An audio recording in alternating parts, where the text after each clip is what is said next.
The desert was never silent. Even in its emptiness, Egypt whispered, through wind dragging sand across sandstone, to the faint rustle of linen robes, and to the soft murmur of prayers rising from the shadows of obelisks. In the palace of Hatshepsut, the only woman to declare herself pharaoh in full regalia, love had become both dangerous and ritualistic, regulated by temples, censored by priests, and remembered only in faint carvings and fading perfumes. In the basin of the Nile, the Nymphea Caerulea, or blue lotus, bloomed with the sunrise. It was not just a flower, it was a signal. It represented divine connection, sexual transcendence, and sacred intoxication. Crushed and soaked in wine, the blue lotus became a mild narcotic, believed to open a heart and blur the lines between the human and divine. You, had you lived then, might not have been permitted to see it. The blue lotus was offered to gods, to pharaohs, to high priests. But it was also central to a secret rite of union, a blend of love, power, and ritual that remains barely understood even now. What little we know comes not from scrolls, but from the murals buried beneath layers of official propaganda. The carvings, half erased and painted over, showed couples not in servitude, but in intimacy, bodies touching gently, lotuses held to nostrils, wine cups lifted in tandem. As pharaoh, Hatshepsut was a paradox. She ruled as a king, wearing the false beard and Neem's crown of her male predecessors, yet remained biologically female, something that unnerved her scribes and priests. To ensure her place in the pantheon, she embraced divine birth myths, stating she was a daughter of Ammonius, conceived of the breath of the god himself. And so, her court developed its own rules of affection. Marriages were political. Sex was sacred. Love, however, was hidden in the folds of rituals involving perfume, music, and the lotus. Behind the Temple of Karnak, historians believe a House of Blue existed, a secluded compound where ritual unions were performed not out of affection, but as symbolic reenactments of divine creation myths. Each ritual required a priestess dressed in sheer linen soaked in lotus oil, a male initiate representing the god Osiris, wine infused with lotus resin, incense from Punt, and silence observed by all present. To witness this was not erotic. It was reverent. It was considered dangerous to speak of it outside the ritual chamber. In 1907, archaeologist Emil Brugsch uncovered a rare funerary tablet in Deir el-Bahri, beneath the shadow of Hatshepsut's mortuary temple. The tablet did not name the deceased, but referred to a scribe ascent, a curious title never seen elsewhere. The scribe described the blue lotus ritual not as a royal pleasure, but as a duty.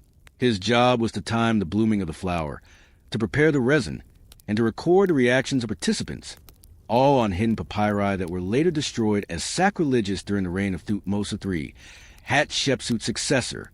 He wrote, "When the flower opened, she smiled, not as pharaoh, but as woman.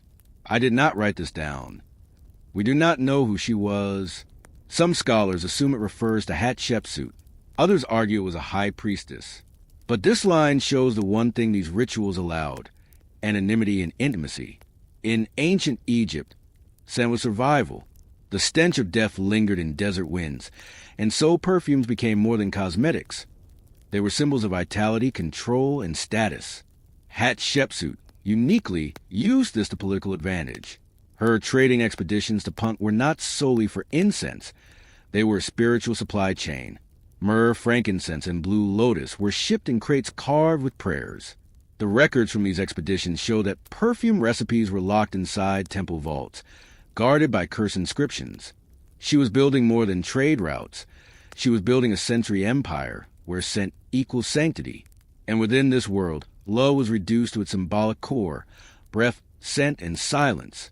There's reason to believe that these rites, held under moonlight, deep within temple corridors, could be psychologically overwhelming. Ingesting lotus wine while witnessing sacred union rituals was said to blur identity. Initiates often fasted for days beforehand. The goal was not climax, it was transformation. And yet, after Hatshepsut's death, these rituals were banned, her temples defaced, the memory of her rule forcibly erased by the very stepson she had raised. The House of Blue vanished. No name was ever associated with these rites again. What Then, happened to those who remembered, what did the priestesses do when the rituals were forbidden? If love itself was made sacred, then criminalized, what became of those whose lives revolved around such rituals? Did the scent of the blue lotus ever fade from their memory, or did they carry it with them in silence? The sun rose the same way every morning over Thebes, but after Hatshepsut's death, the city began to forget her, or, more accurately, it was made to forget. Statues were smashed. Her name was chiseled from temple walls. The great story of Egypt's first female pharaoh was ground into dust by the very son she had nurtured. But not all traces were lost. Some, like the scent of blue lotus oil, lingered in the silence, in temple corridors, in the lungs of those who had once served her. The rituals, the whispered unions, the perfumed offerings, did not vanish in a single day. Their end was not sudden, but slow, like the fading of incense from a sealed chamber. Within the sprawling temple of Karnak, there existed smaller sanctuaries, lesser-known chapels tucked away from the main ceremonial processions. These were the intimate spaces of forgotten worship, where the goddess Hathor, patron of love, music, and fertility, had once reigned. It was in these rooms that the blue rite had been performed under the reign of Hatshepsut, according to scribal notes retrieved from scattered fragments found beneath the temple flooring. These rooms were not desecrated outright, but were sealed, locked, forgotten. You may imagine a young priestess, her linen dress stiff with dried oils, returning one final time to close the wooden doors behind her. She carried no torch. The scent of lotus still clung to the air. She whispered a prayer, not to preserve history, but to ensure it would never be misused. And then she left. No record names her. The scribes who had documented these rituals fared no better. Under the rule of Thutmose III, Hatshepsut's stepson and successor, Egypt entered a period of militaristic expansion and masculine resurgence. Priestly power was consolidated, and the scribes who had once quietly recorded the divine intimacy of the House of Blue found themselves erased from their own archives.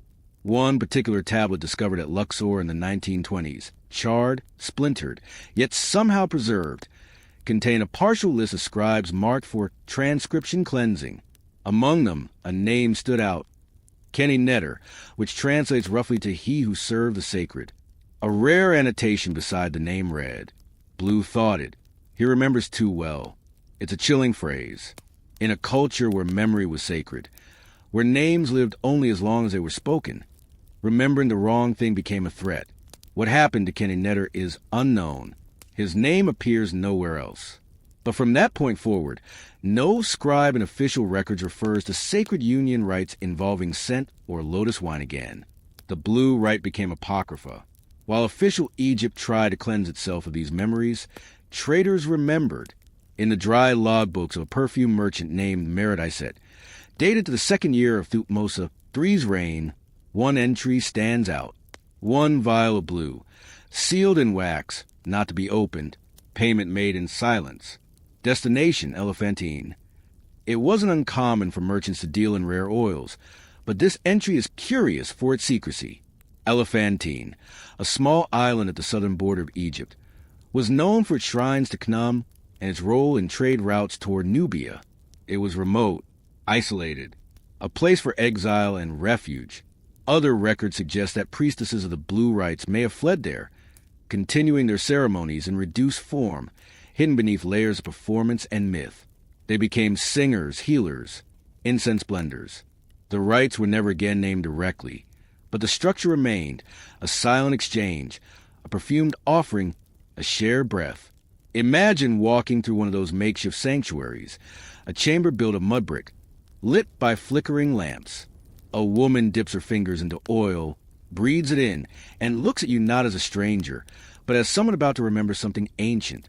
While rituals retreated, the human need for connection remained.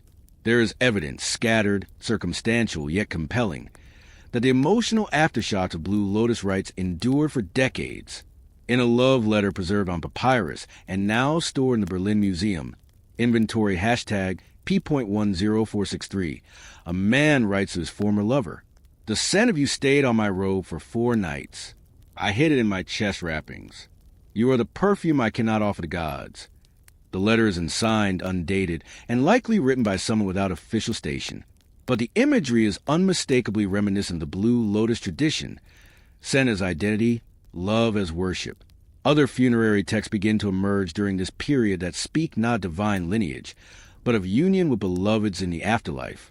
One particularly unusual tomb painting from the Saqqara necropolis shows a couple facing each other, not in the traditional parallel pose of husband and wife, but nose to nose, holding a blue flower between them. Perhaps these were descendants of the priestesses and their partners, remembering what could no longer be spoken aloud. History, when erased, does not vanish. It relocates, often into muscle memory, into unspoken behavior, into gesture. Consider persistence of certain rituals in Coptic Christian weddings in Egypt, some of which still involve the burning of myrrh, the anointing of feet, the veiling of the bride in perfumed cloth. Scholars disagree on the origins of these practices, but within them echoes a rhythm older than Scripture, one that speaks of fragrance, offering and reverence between partners. Anthropologists have traced these rites back not to written texts, but to oral histories passed down through midwives, elder women, and herbalists, women who did not need temples to remember. Their bodies remembered for them. There is one final piece of evidence, found not in Egypt, but in the ruins of Minoan Palace on Crete, a fresco from the 15th century BCE, contemporary to Hatshepsut, shows a woman with a distinctly Egyptian profile, holding a lotus and offering it to a dark-skinned man. Behind them, musicians play. A table of wine rests nearby. It is labeled simply, "The Foreign Guest." No one knows who painted it. No one knows who the figures are. But the symbols are unmistakable. Lotus, wine, scent, music, and the unspoken suggestion of ritual. Could this have been a ritual preserved by exiles, carried across the sea, and hidden within the palaces of other lands? If rituals can survive in exile, in touch, in scent, can they ever truly be erased? Or are they simply waiting for someone to remember? Someone like you, drawn by a perfume that no longer exists? By the end of the 18th dynasty, Egypt had grown restless. The gods were changing. Kings were dying younger, and power seemed ever more fragile. And in the background, unspoken, unwritten, the last embers of the Blue Lotus ritual smoldered, not with grandeur or resistance, but with quiet persistence. A whisper, a fragrance, a memory too subtle to kill and too sacred to name. This is the story of what remains when history tries to forget something and fails. Official history tells us that Hatshepsut disappeared. Her statues were torn down, her name chiseled from obelisks. Her colossal mortuary temple was rededicated to her stepson, Thutmose III, who ensured her reign was treated as an aberration, an inconvenient interlude between true male pharaohs. But Hatshepsut was not truly erased. The massive architectural footprint she left behind could not be scrubbed away. Her trading routes with Punt were unmatched. And most curiously, her face, slightly androgynous, unmistakably serene, continued to appear on perfume jars, cosmetic vessels, and mirrors for over a century after her death. In other words, she survived in the rituals of women, not in temples, not in tombs, but on dressing tables, in oils, in whispers between lovers. The Blue Lotus ritual had been scrubbed from the official record, but it had not vanished. Like all rituals that survive extermination, it had adapted.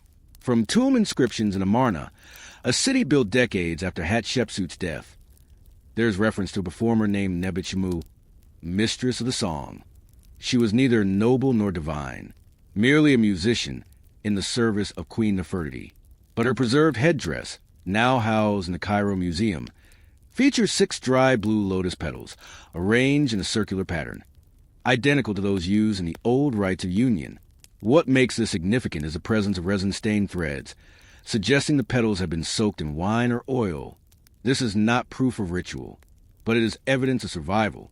Perhaps Nebet-Shemu was only a performer, or perhaps she was more, a preserver of forbidden rites, hiding sacred rituals inside acceptable art. She danced, she sang, she touched no one, but her scent carried memory. It's a reminder, when culture burns, art becomes the ark. During the reign of Akhenaten, Egypt's heretic pharaoh who replaced the old gods with a singular sun deity, Aten. Even common rituals were scrutinized. Priests were disbanded, temples dismantled, and yet, in the medical papyri of the time, a peculiar condition begins to appear. Blue sickness, a term describing dizziness, ecstatic visions, and fainting spells caused by floral vapors. The symptoms are consistent with the psychoactive effects of blue lotus wine. These entries describe women who would fall into trances during festivals, who would speak in strange voices, who would utter forgotten prayers. The response from royal physicians was to ban blue lotus oil from all public use, replacing it with cedar and sycamore distillates. The flower became a curse, a toxin, an omen of excess. But we must ask, why ban it if it had no power? Centuries later, during the reign of Ramses II, an unusual tomb was discovered. Unusual not for its grandeur, but for its intimacy.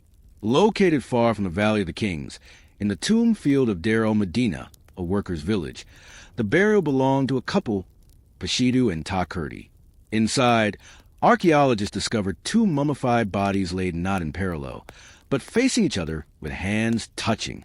Between them lay a bowl with remnants of blue lotus residue, two golden wine cups, and a papyrus scroll too decayed to recover, but sealed with the cartouche of Hatshepsut. This burial was not for royalty. It was for love. Some Egyptologists suggest Pashidu had worked on Hatshepsut's monuments during his youth. Perhaps he and his wife had once participated in the forgotten rites. Perhaps their final resting place was a recreation of the union ritual, not for the gods, but for themselves. Here, love did not hide.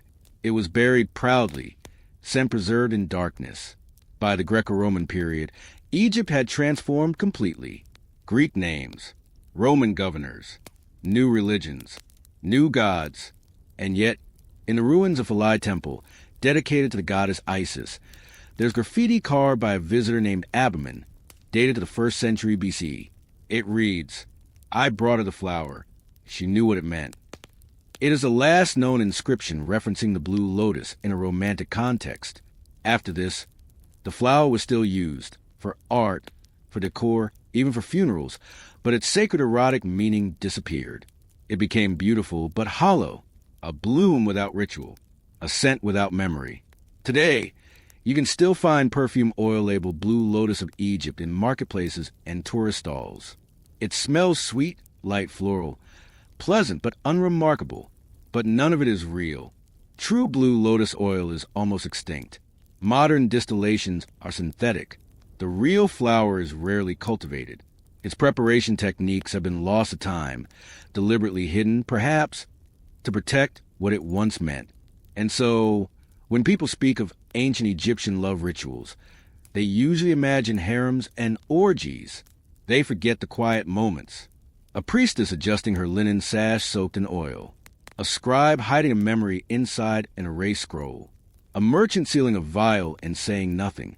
Two old lovers dying face to face with a flower between them. These are the real rituals. Not violent, not dramatic, just fragile and forbidden and deeply human. What do we truly inherit from history? Is it names, dates, battles? Or is it gesture? The way two people hold a cup, the offering of a flower without words. The memory of scent long after it has faded. The blue lotus rites may be gone, but perhaps the feeling they carried, the breath they shared, still lingers in a way we long for something sacred in love. And perhaps that's what truly would break you. Not the flower, not the ritual, but the knowledge that something so delicate once existed, and we let it disappear. They never spoke loudly. They never claimed lineage. They had no sons, no wives, no names that outlived them. And yet, for nearly 3 centuries of Ming Dynasty rule, the eunuchs of the Forbidden City controlled the most powerful empire on earth. Not through brute force or royal title, but through quiet, bureaucratic omnipresence. You've probably heard their name, maybe as whispering villains in court dramas, or as loyal servants to emperors in exile. But in truth, the story of the eunuchs is neither villainous nor loyal. It is lonely, meticulous, and profoundly strange. A life built in silk, paper, and silence. To become a eunuch in Ming China was not a fate, but a decision, though often not yours to make. Many were sold as boys by impoverished families. Some were captured in border raids. A few, very few, chose it for status, for opportunity, for proximity to the emperor. The procedure itself, though often spoken of euphemistically, was brutal. The entirety of the genitalia, penis and testicles, was removed with a single iron blade. A bamboo plug was inserted to prevent fatal clotting. There was no anesthetic, only prayers and vinegar. Survivors were said to gain a new name and a new silence. It was believed that in losing their manhood, they became clean, untainted by lust, kinship, or ambition. This, of course, was a fiction. The Forbidden City in Beijing was the largest palace complex in the world, 980 buildings, over 8,000 rooms, and tens of thousands of inhabitants, none of whom could leave freely. At the heart of it, beyond the golden roofs and dragon-tiled walkways, was an empire of eunuchs. They ran everything. The imperial kitchen, where taste testers ensured no food was poisoned. The document bureau, which read, copied, and occasionally altered edicts. The bedchamber division, which managed royal concubines and scheduled imperial intimacy. The archives, where state secrets were written in duplicate and sometimes never delivered. The emperor trusted the eunuchs more than the ministers, because eunuchs had no family lines to protect, no outside loyalties, no political factions to advance. At least in theory. In practice, they became the most feared political agents in the empire. One of the earliest power brokers among eunuchs was Wang Zhan, who rose from lowly servant to de facto ruler during the reign of Emperor Yingzong. Wang Zhan controlled access to the throne room. He edited all petitions before they reached the emperor. He whispered advice that could not be traced. Eventually, he commanded armies, yes, armies, without ever lifting a weapon. He wore silk. He never raised his voice. But he could end a minister's life with a glance. So feared was Wang Zhan that even after his death in 1449, eunuchs were forbidden from leading military expeditions again. And yet, no law could truly dismantle their power, because they ran the rituals, the timings, the food, the schedules, the paper trails. You cannot depose a ghost, and eunuchs, by design, have become ghosts within the living body of the state. The power of eunuchs did not lie in charisma, but in clerical mastery. They knew how many candles were burned in which hall, how many scrolls were copied in what dialect, which concubine had received what fabric, and which official had sent which bribe in which envelope. They recorded everything, but they rarely spoke. Their voices were high-pitched, often androgynous, and considered unsettling by the nobility. As such, many communicated with only gestures or brief written notes. Imagine an entire layer of governance run by people who refused to speak above a whisper. That was their strength. They were unnoticeable until it was too late. One of the key roles of eunuchs was that of personal attendant to the emperor, a position that often superseded ministers, generals, and even family. These attendants did everything from brushing the emperor's hair to monitoring his sleep patterns. Why? Because the emperor, a living god to the people, could trust no one, not even his blood relatives. Only the eunuchs were allowed into the sleeping quarters at night. Only they knew when the emperor wept, or raged, or fell ill. Only they held the keys to his solitude. And over time, these personal attendants became emotional anchors, political gatekeepers, and in some cases, puppet masters. By the late Ming period, the eunuchs no longer just served, they enforced. The Eastern Depot Dongchong was a secret intelligence agency composed entirely of eunuchs. Authorized to arrest, interrogate, and execute without trial, the depot operated in shadow. Their network extended through every province. Spies disguised as servants or entertainers would gather whispers from brothels, inns, and courtrooms. If a local official criticized the emperor, even privately, a eunuch scribe might note it, and a midnight visitor might arrive with scroll and a rope. They were not soldiers.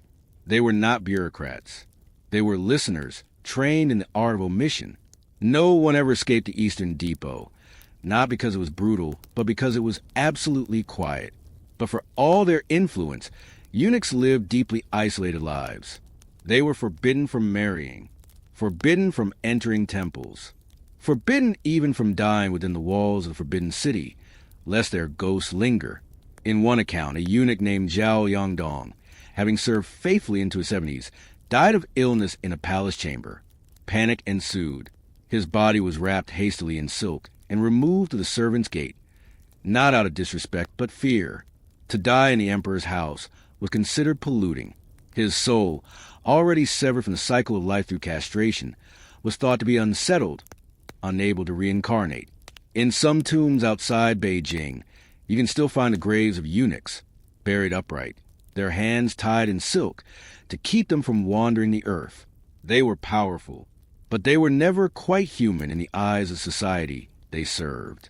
If power without legacy leads to silence, and loyalty without family leads to exile, what truly remained for the eunuchs? Men who gave everything and left behind nothing? In the imperial court of Ming China, the eunuchs were everywhere, and yet they were no one.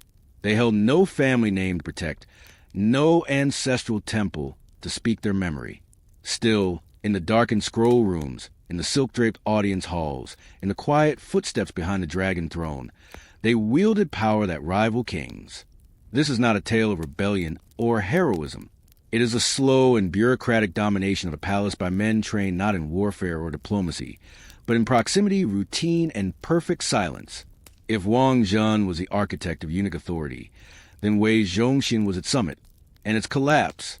Born as Li Jinxing to a poor family, Wei voluntarily submitted to castration in adulthood. This was uncommon, even dangerous. He was not selected. He chose. Why? Some say he was escaping debt. Others, seeking opportunity. Whatever the reason, by the time he reached his 40s, he had ascended beyond even the palace ministers. He became the chief eunuch, head of the Eastern Depot and personal confidant of the Tianqi Emperor, a boy emperor who had little interest in governance and great interest in carpentry. Wei filled the void. He restructured the court, exiled ministers, appointed friends, printed books glorifying his name. Temples were erected in his honor while the emperor still lived. One inscription read, "He who has no lineage now fathers the stability of the realm." A chilling line, one that summarized the twisted logic of the time. A eunuch, by being outside of the traditional social order, could control it without conflict of interest. And yet, Wei Zhongxin became so powerful that officials began memorizing and repeating his sayings in the hope of survival. He was a man with no legacy, so he made the state his legacy. Much of Wei's power stemmed not from charisma or cruelty, but paper. The eunuchs, by the late Ming period, controlled. The imperial seal used to authenticate every decree. The treasury records, which track silver flows from the Americas. The personnel files, updated hourly in the sprawling Office of Court Appointments. The palace archive, which contained eyes-only documents including confessions, birth records, and coded orders. They were the editors of reality. If a name was erased from the archive, that person no longer existed. If a date was shifted on a scroll, an entire rebellion could be made to seem like a tax protest. The ministers were eloquent in public. The generals were fierce on horseback, but the eunuchs rewrote the script. Eunuchs also had their own internal system of hierarchy, one that bypassed the scholar-official structure completely. There were red sleeves, who guarded imperial doors and kept time. Jade servants, who attended the empress and recorded her instructions. Scroll hands, who managed archives and copied imperial missives. Ear watchers, a covert group who gathered whispers in palace courtyards and reported them only to the chief eunuch. Promotion within these ranks was not based on exams or family ties, but on memory and obedience. To survive in this web, you had to know who preferred jasmine over sandalwood, which officials owed gambling debts, which concubines were expecting, and how to bow exactly 4 inches lower than the last time you bowed. Knowledge was currency, but with great control came extreme risk. Wei Zhongxin's story, like all stories of unchecked power, ends in disaster.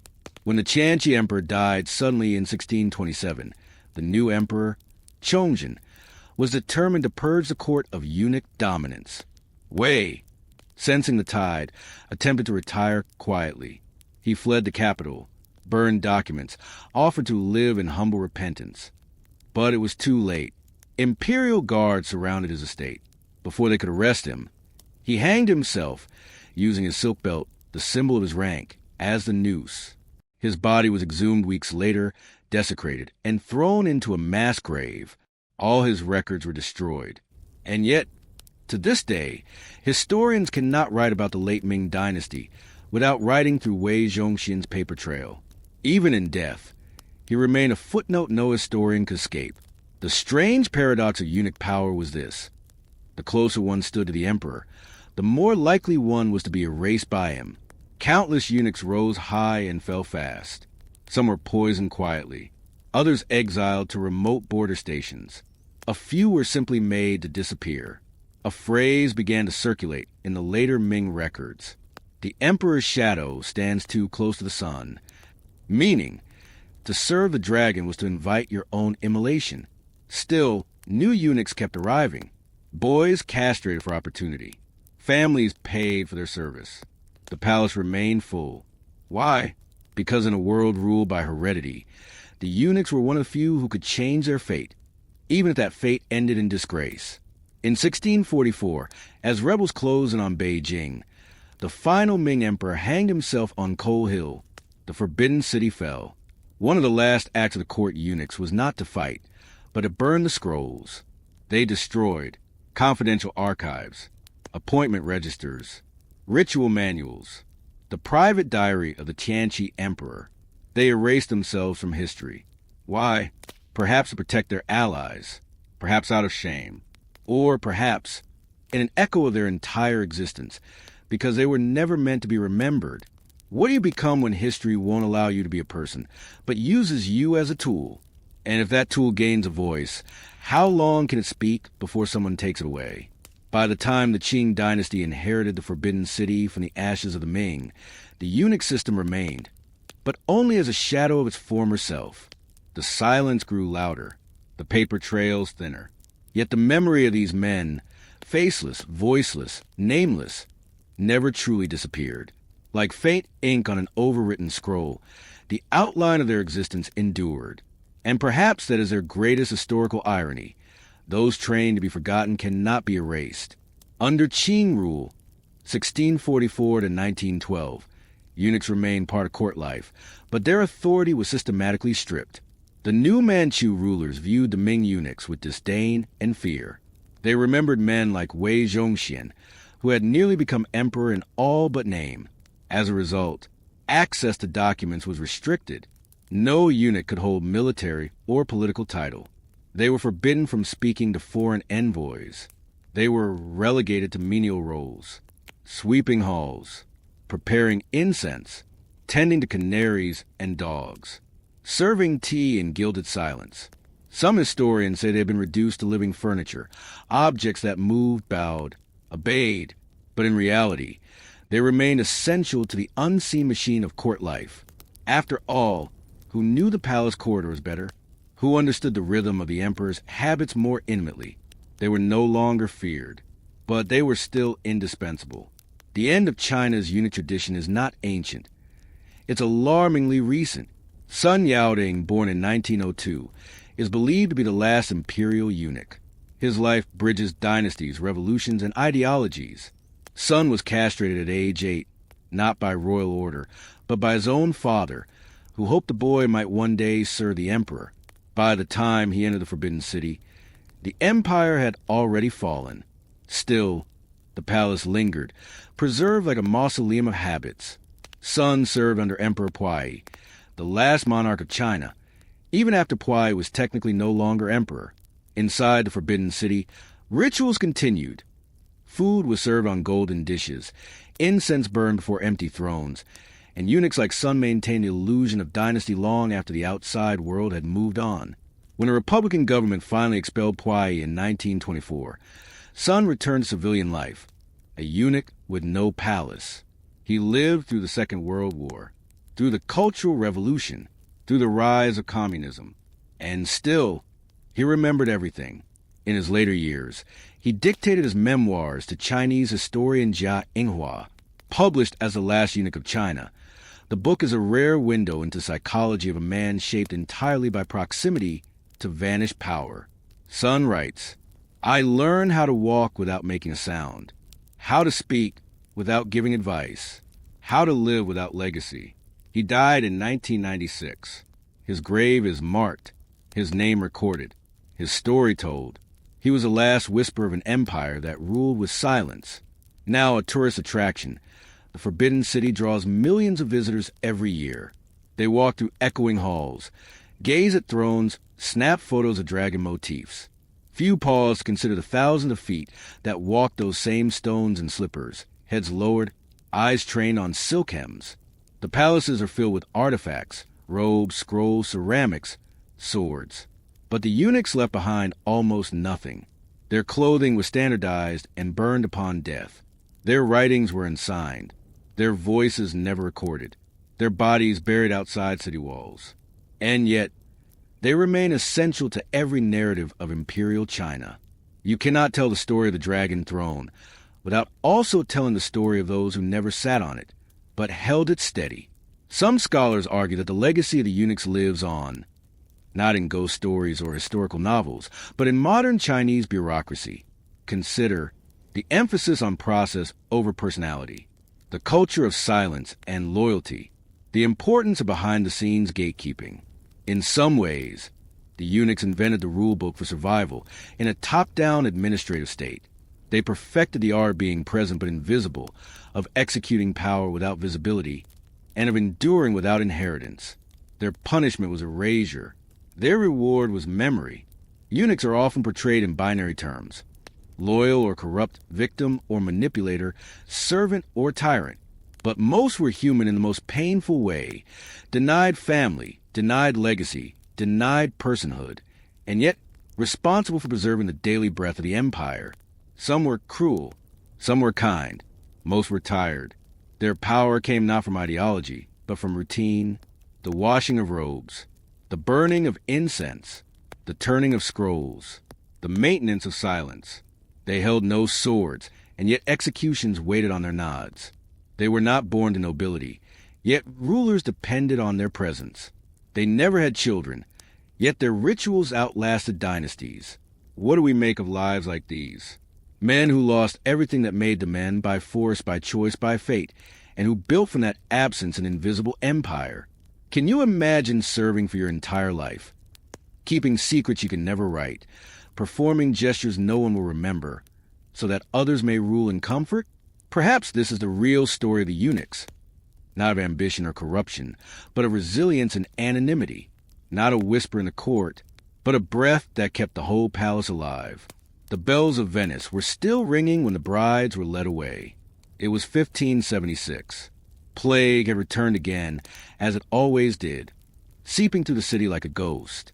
It blackened fingertips, blistered skin, and silenced streets. Gondoliers stopped singing. Priests ran out of incense. And deep within the marble halls of the Republic, a decision was made. Venice would not just bury its dead, it would marry them off. This is a forgotten story of the plague brides, young women, often poor, sometimes orphaned, sometimes criminal, who were married off during times of pestilence under contract as pragmatic as they were macabre. They were real, documented, assigned, forgotten. Until now, Venice, in the 16th century, was a paradox, a city of wealth, power, and beauty built atop rot. Entire neighborhoods stood on pilings driven into marshland. The canals were black with sewage, but the palaces gleamed. Merchants returned from Constantinople and the Levant with gold, spices, and silks, and with them disease. Every few decades, the city broke into chaos. Plague struck in waves, each one leaving a deeper scar. 1348, the Black Death, killing 60% of the population.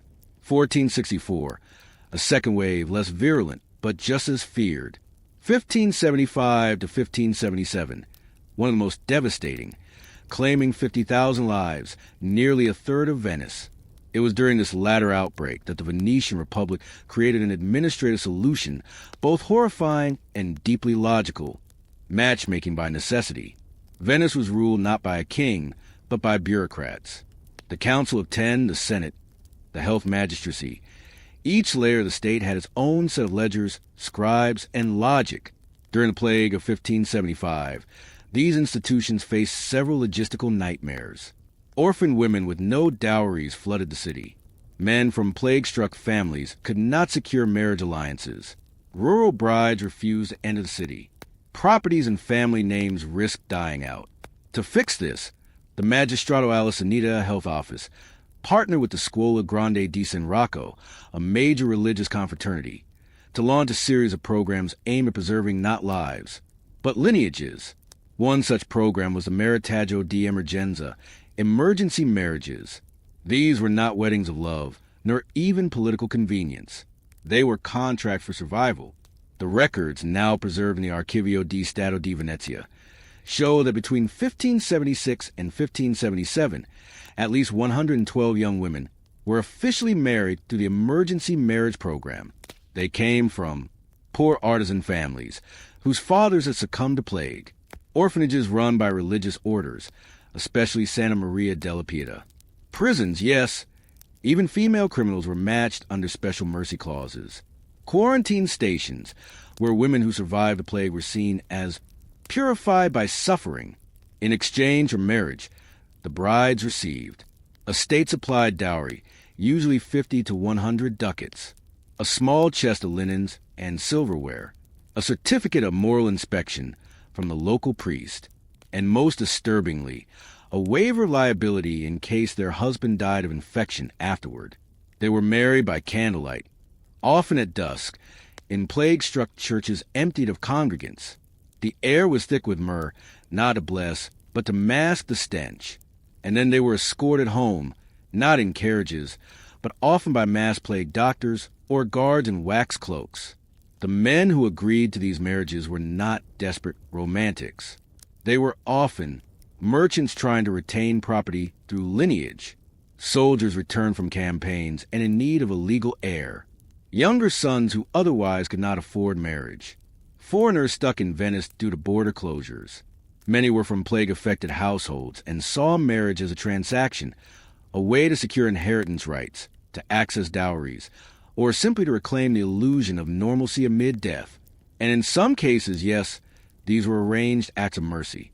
A baker might marry his apprentice's sister after the apprentice died. A scribe might take in a widow to shield her from public expulsion. But most followed the same logic as the plague doctors who triaged patients with charcoal marks. Cold, efficient, and final. According to contemporary reports, many of these couples did not consummate their marriages immediately. Some slept in separate rooms for the first 40 days, echoing the quarantina, a 40-day period of observation. One marriage register notes, "Bride shall remain inside chamber for duration of observance. Husband shall provide food via separate window." These were legal contracts. The marriage was official, but the intimacy, the union of flesh, was delayed, avoided, or in some cases, never attempted. Some marriages lasted only days, as one or both parties fell ill again, and still, the contracts were binding. In Venice, it was better to die married than to die unattached and unrecorded. At the edges of the lagoon, Lazaretto Vecchio and Lazaretto Nuovo served as quarantine islands for the sick. And it is here, according to some sources, that marriage ceremonies were held for those too ill to enter the city. Candlelit oaths were spoken through wooden partitions. Rings were passed on silver trays.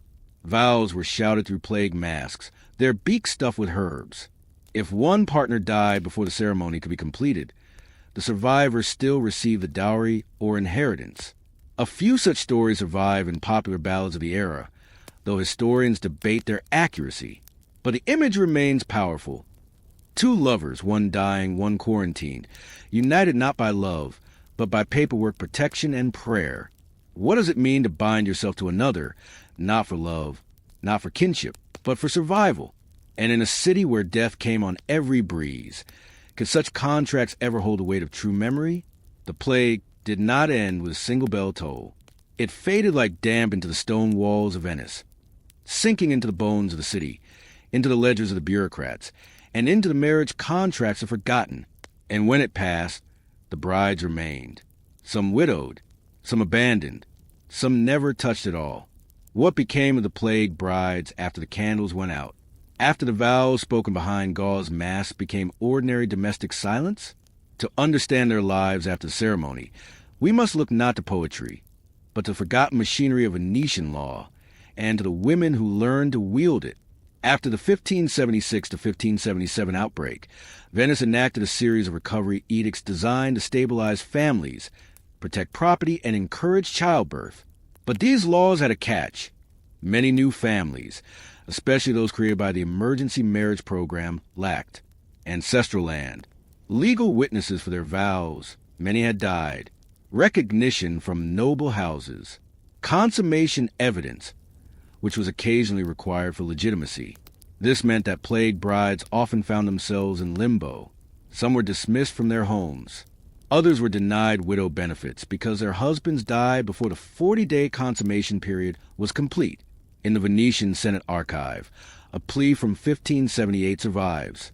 To the most serene republic, I, Lucrezia de Campos Santa Margherita, lawfully wed to Marco Alberti during the pestilence and his death within a fortnight, request release of the dowry chest granted by San Rocco, unjustly seized by his brothers.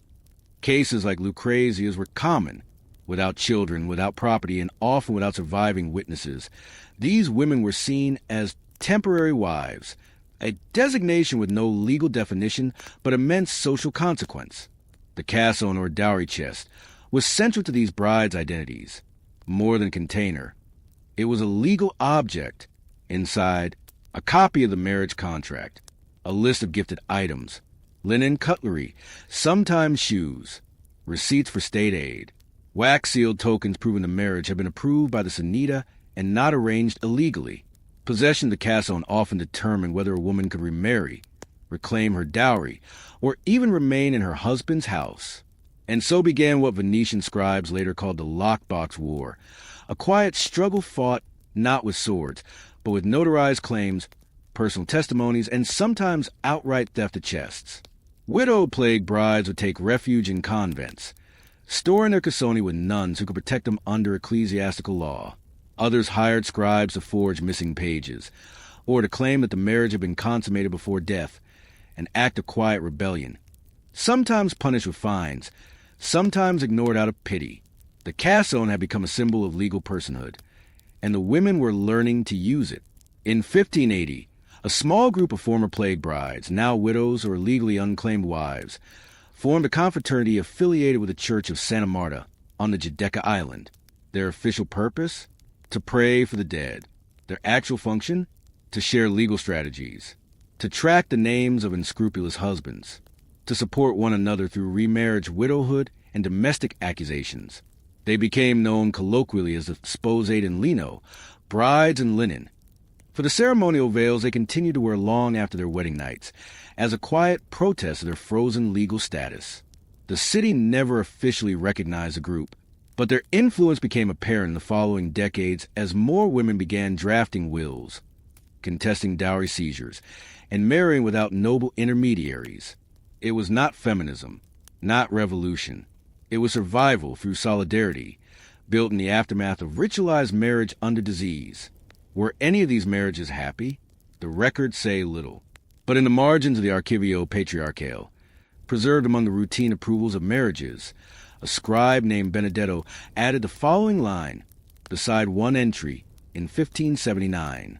They walked together at dusk, though no child has come.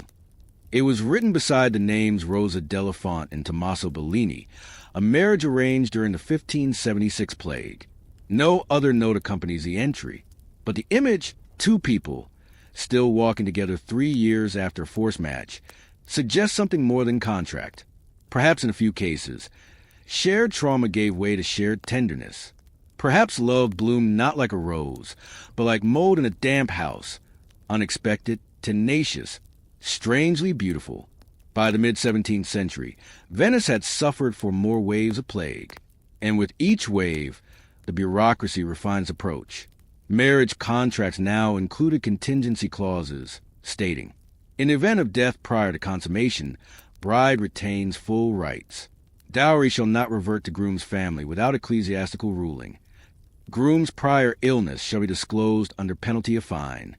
In short, the emergency marriages had created a new template, Poor women now had access to state-sponsored legal protection, something nearly unthinkable before the plague years. The system that once bound women into survival marriages now began to serve them, not because of morality, but because of precedent. Visit Venice now, and you'll find no monument to the plague brides, no plaques, no paintings, just a few yellowed pages in the archives, and possibly a handful of veiled figures in obscure altar frescoes, smaller than the saints, painted without names. But the customs persist in shadow. The Venetian tradition of marrying in candlelight, the giving of linen handkerchiefs at weddings, the phrase un matrimonio sotto silenzio, a marriage made in silence.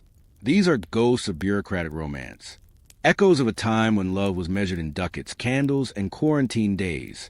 If survival shaped the bond more than love ever did, can a marriage still be sacred? And when a vow is made under fear, does it lose its meaning or carry more?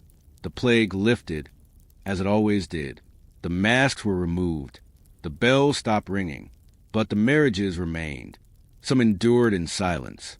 Others collapsed in lawsuits, widowhood, or quiet separations. The plague brides, briefly elevated by necessity, disappeared once again into the folds of ordinary life. Their names faded from ledgers, scratched out as families rewrote lineages, omitted from noble genealogies, and excluded from paintings and wills. And yet, they left behind something more difficult to erase: a structure of survival, a legacy of legal presence, and a shift in how Venice defined the act of marriage itself. Venice has always been a city of documents. Marriage contracts, dowry registers, death rolls, tax exemptions, all written, copied, notarized, archived. From 1575 to 1600, a review of the Archivio di Stato reveals a curious pattern. Plague-era marriage contracts were more precise, more conditional, and more woman-centric than previous decades. Clauses previously reserved for noble women now appeared in documents for commoners. Right of property ownership after widowhood, dowry protections against spousal mismanagement, allowances for sisters or mothers-in-law in the same household. These additions were not ideological. They were functional, because during the plague, so many men died that a woman's ability to retain property and organize the household meant life or death for entire extended families. And in Venice, function always became precedent. The state's love for formality, for stamps and seals and parchment, meant that the quiet adaptations made for plague survival soon became law. Not all women accepted these arrangements. A separate register, rare but deeply revealing, documents those who refuse emergency marriages. Between 1576 and 1577, at least 41 women turned down arranged matches despite the promise of dowries. Their reasons vary. Fear of the groom's family, previously struck by pestilence, desire to return to countryside, refusal to marry until brother's body is recovered, wish to enter religious order. One particularly striking case involves Isabella de Castello, who, after her entire family perished in the San Polo district, rejected 2 state-sponsored matches, and instead petitioned the Doge directly to let her keep her family's wine shop under her own name. The Doge refused. Isabella moved across the lagoon to Murano, where she opened a wine stall anyway, illegally, and was fined repeatedly until her death in 1591. Yet her name appears in merchant logs, tavern taxes, and court records. She never married. She never disappeared. And though no portrait of her survives, we know more about her than many noble women of the era, because she defied the script. The Scuola Grande di San Rocco, once a hub of plague relief and dowry distribution, remains a place of stunning beauty. Its halls are lined with paintings by Tintoretto, biblical scenes, angels, martyrdoms. There are no images of plague, no images of brides. But in the small side chapel, beneath a half-crumbling fresco, lies a wooden chest unearthed during restorations in the 19th century. Inside were fragments of linen veils, wax seals stamped with the health magistracy's emblem, dried orange peels wrapped in parchment, and a thin silver ring, marked with the date 1577. No one knows who placed it there. No record mentions its burial. But the presence of a ring, worn and signed, unclaimed, suggests the plague brides left it behind, deliberately or otherwise, as if to say, I was here, I was part of this. And in a city obsessed with names, stamps, and bloodlines, that silent token carries more defiance than a dozen proclamations. Venetian marriage rituals today are often ornate and theatrical, elaborate dresses, floating ceremonies, gondola processions. But traces of the old world remain.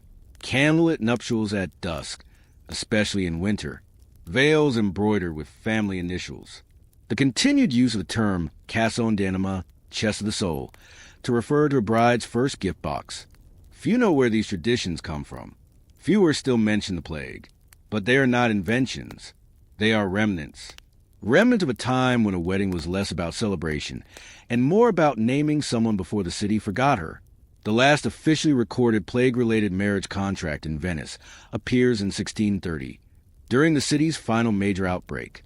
The bride, Margherita Lorenzi, was married to a soldier named Pietro degli Angeli while both were quarantined on Lazaretto Nuovo.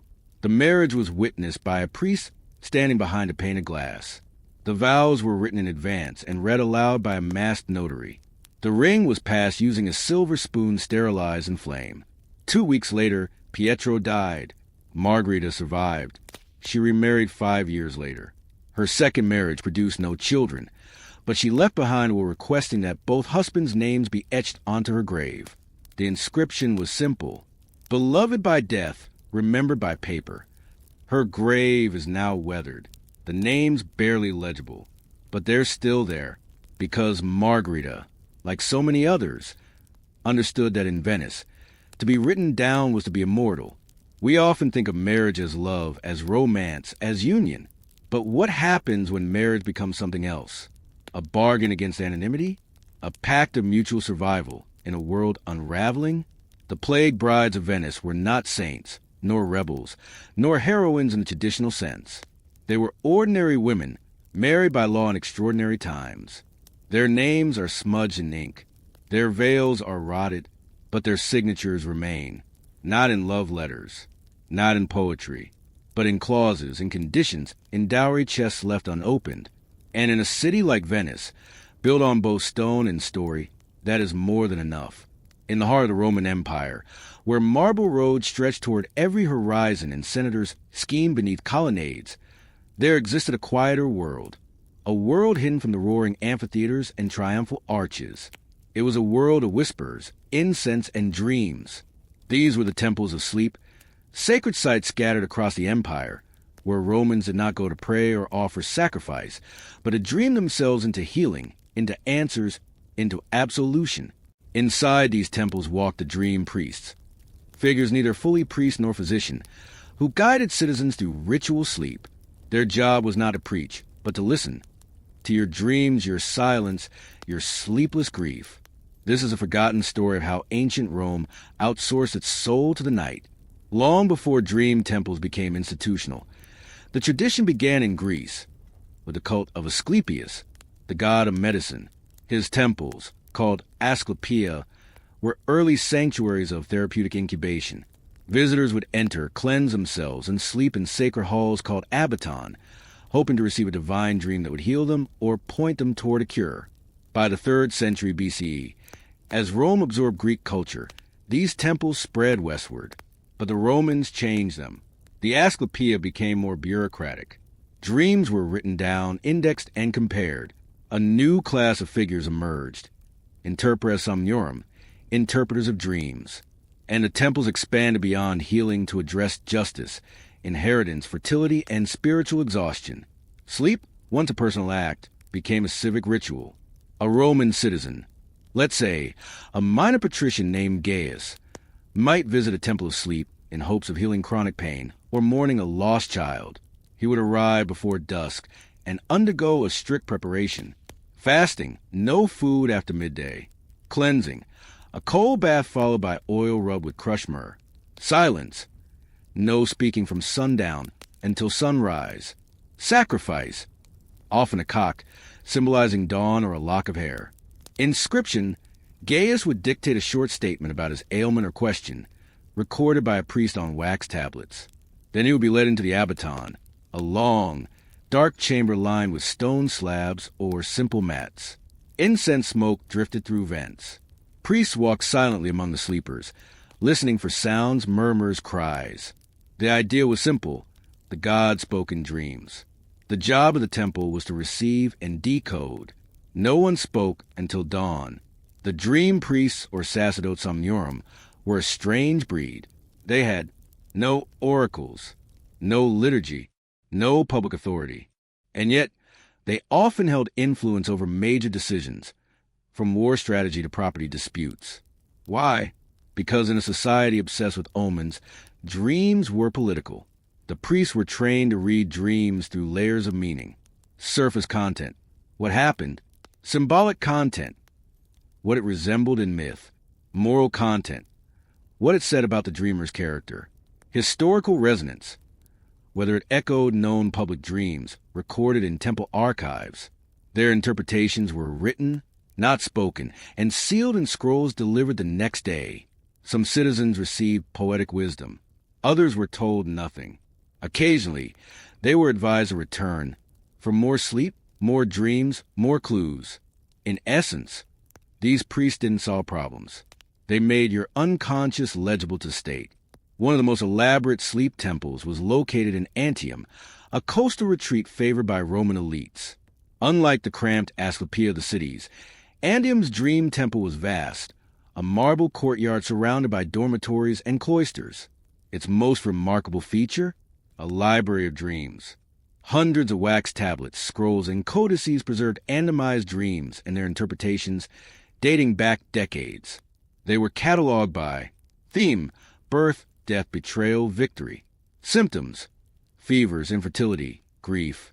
Outcomes, healing, worsening, madness, clarity. The purpose was not medical, but archival. Priests could consult prior cases to spot patterns, similar dreams across regions, sudden clusters of violent imagery, dreams that foretold natural disasters or political unrest. In a way, it was the empire's early psychological surveillance system. By watching how people dreamed, the state could anticipate what they feared. Unlike many Roman institutions, the temples of sleep were open to women, especially those suffering from childlessness, visions, sleepwalking, or night terrors, unexplained grief. One such woman, Vibia Sabina, left behind a rare personal record. In a scratched note found behind a wall inscription at a ruined temple in Ephesus, she wrote, "He came with honeyed hands and placed my child in a cradle of smoke. When I awoke, I bled no more." Scholars debate whether she had a miscarriage or healing from amenorrhea. Either way, the dream changed her, and the priest recorded it as divinum somnium benevolens, a divine, favorable dream. Women's dreams were often treated as more symbolic, even prophetic, though their interpretations were filtered through male scribes. Still, the temple gave them something rare, an audience with the divine, mediated through sleep, not status. But not all dreams were trusted. By the 2nd century CE, Rome's emperors grew suspicious of uncontrolled dream interpretation. Emperor Domitian outlawed private dream consultations. Trajan commissioned audits of dream temples. Marcus Aurelius, a Stoic philosopher, warned against dreams born not from gods, but from indigestion. A treatise from this period, De Somnio Veneno, on poison dreams, warns of sleeping under the wrong star, leading to demonic visions, madness, or false prophecy. Some temples were shuttered, others placed under stricter priestly orders. Yet the people kept coming. Because when war took sons, when plagues emptied homes, when politics became unbearable, Romans turned inward. They closed their eyes.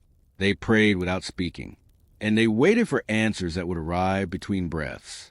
If the only place you are truly yourself is in a dream, when no one can see, no mask remains, can a temple built to hear that part of you ever be safe? Or does even the sacred become an archive for control? There is something deeply Roman about the need to record what cannot be touched. They catalog grain shipments, rainfall, and wars, but also eclipses, comets, and dreams. If it could be written, it could be controlled. And if it could be controlled, it could be preserved or destroyed. The temples of sleep existed not merely to soothe the troubled or offer divine counsel. By the 1st century CE, they become tools of empire, channels through which the unconscious thoughts of citizens were collected, organized, and, if necessary, redirected. This was no longer just spiritual healing. It was administrative introspection. And the dream priests, once servants of Asclepius and Hypnos, had become civil functionaries of the mind. Under Emperor Claudius, the dream temples entered their most organized phase. Claudius, known for his scholarly obsession with antiquity, commissioned the Somnaria, a master archive meant to consolidate dream records from across the empire. According to fragmented edicts, all sanctioned sleep temples were ordered to submit monthly transcriptions of significant dreams, record the dreamer's name, social status, and origin, include an official priestly interpretation, note any subsequent outcome, whether real or rumored. These records were not public. They were delivered by sealed courier to the Palatine Library, then copied and filed by imperial scribes. We don't know how many volumes existed. Most were likely destroyed or reabsorbed into other archives. But a single codex survives, Codex Somnorum 11, discovered in the 18th century near Ravenna. Its entries are clinical, spare, even eerie. Titus Regulus dreamed of blood raining over Basilica. Priest recorded omen of civil unrest. Titus died of fever 2 weeks later. Unnamed woman from Hispania dreamed of vines growing from her fingertips. Prescribed silence and mint leaf baths. Reported calm thereafter. Boy, age 12, claimed to speak with Mercury in sleep. Escorted to capital. No further dreams. Each entry ends with the same notation. Datum translatum ad somnarium. Data transferred to the dream ledger. As the Somnaria grew, so did Rome's unease. The more dreams they recorded, the more fearful the emperors became of what might surface. Dreams of imperial death, divine judgment, popular uprisings, cities burning, foreign gods returning. All of these began to appear more frequently in the records during periods of political instability. Emperor Commodus allegedly ordered the purging of dream archives after receiving a flood of entries involving lions, falling stars, and a king bleeding from his own reflection. The Temple of Sleep in Ostia was raided. Scrolls were burned. Dream priests imprisoned or exiled. But dreams cannot be stopped by decree. Whispers of forbidden interpretations began to circulate. Some dream priests worked underground, interpreting visions in private homes under guise of philosophy or poetry. The dream became a space for quiet rebellion. Just as early Christians met in catacombs, Roman citizens began to host private dream gatherings, a form of therapeutic and spiritual resistance. In a letter preserved in the Epistulae Somnorum, a controversial, now lost collection, one Roman woman writes, "My mother no longer prays aloud. She sleeps and lets the gods answer in whispers. We read her dreams as scripture." This merging of dream and doctrine worried the state. By the mid-3rd century, several emperors, Decius, Valerian, issued edicts criminalizing unauthorized dream interpretation. Penalties ranged from exile to public shaming, especially if the dreamer was of senatorial rank. The dreams had become evidence of dissent. If you dreamed of the emperor dying, did you wish it? If your dreams held fire and collapse, were you predicting it, or hoping? The temples of sleep began to fade as the empire fractured. Economic strain, invasions, plagues. The central archive fell into disuse. Priests fled their sanctuaries. Some temples were turned into storage houses, others rededicated to newer gods, or destroyed altogether. A few temples, especially in Asia Minor and Syria, continued in localized form, blending Roman ritual with older traditions of incubation and divination. These became precursors to Byzantine dream mysticism and later Islamic dream interpretation texts. But the grand vision of a Roman empire listening to its people through sleep collapsed quietly, like a dream you almost remember, then lose by breakfast. Modern scholars still debate the psychological sophistication of these priests. Were they merely interpreters of symbols? Or did they, over generations, begin to understand patterns in trauma, grief, illness? Some notes from the Annium archive suggest an evolving awareness of what we might now call mental health. Dreamer reports recurring wolves at gate. Symptoms include wakefulness, tension in jaw, fear of betrayal. Widow dreams of empty beds and laughter behind curtains. Recommend retreat and chanting. Veteran of Parthian campaign dreams of horses burning. Mark for long sleep and restricted speech. These are not just superstitions. They're case notes, diagnostics, Roman psychology in its infancy. And the dream priests, though trained in ritual, may have been among the first to see sleep as both symptom and cure. Though male priests dominated the temple records, scattered texts mention matroni somniorum, women who became informal dream interpreters within their homes and communities. Often older widows or former temple initiates, they carried oral traditions of dream, reading passed down from mothers and midwives. They specialized in childbirth omens, visions of deceased loved ones, marriage dreams, night terrors. Their work was rarely recorded, but their influence lasted longer than the official temples. In rural regions of Gaul and Hispania, these women were still consulted as late as the 6th century. In essence, the dream temple moved into the household, softened, hidden, and preserved through women's care. If the state can turn even your dreams into data, what part of you remains sacred? And if your deepest fears and hopes are recorded, sorted, and shelved, who owns your soul? When Rome fell, it didn't fall all at once. The aqueducts didn't dry up in a day. The Senate didn't shudder with a single vote. The legions didn't vanish into dust in a blink. What ended the empire, truly, was forgetting, a slow, deliberate erosion of habits, rituals, and memory. And among the first things forgotten were the temples of sleep. By the 5th century CE, few remained. Their scrolls were either burned, pillaged, or reused to wrap fish and light lamps. The dream priests vanished from record, absorbed into monasteries, exiled into folklore, or buried in unmarked graves. But still, people dreamed. Still, they turned in their beds, spoke the dark, and waited for signs. This final chapter is not about the empire's rituals, but about what was left behind, and what we still carry.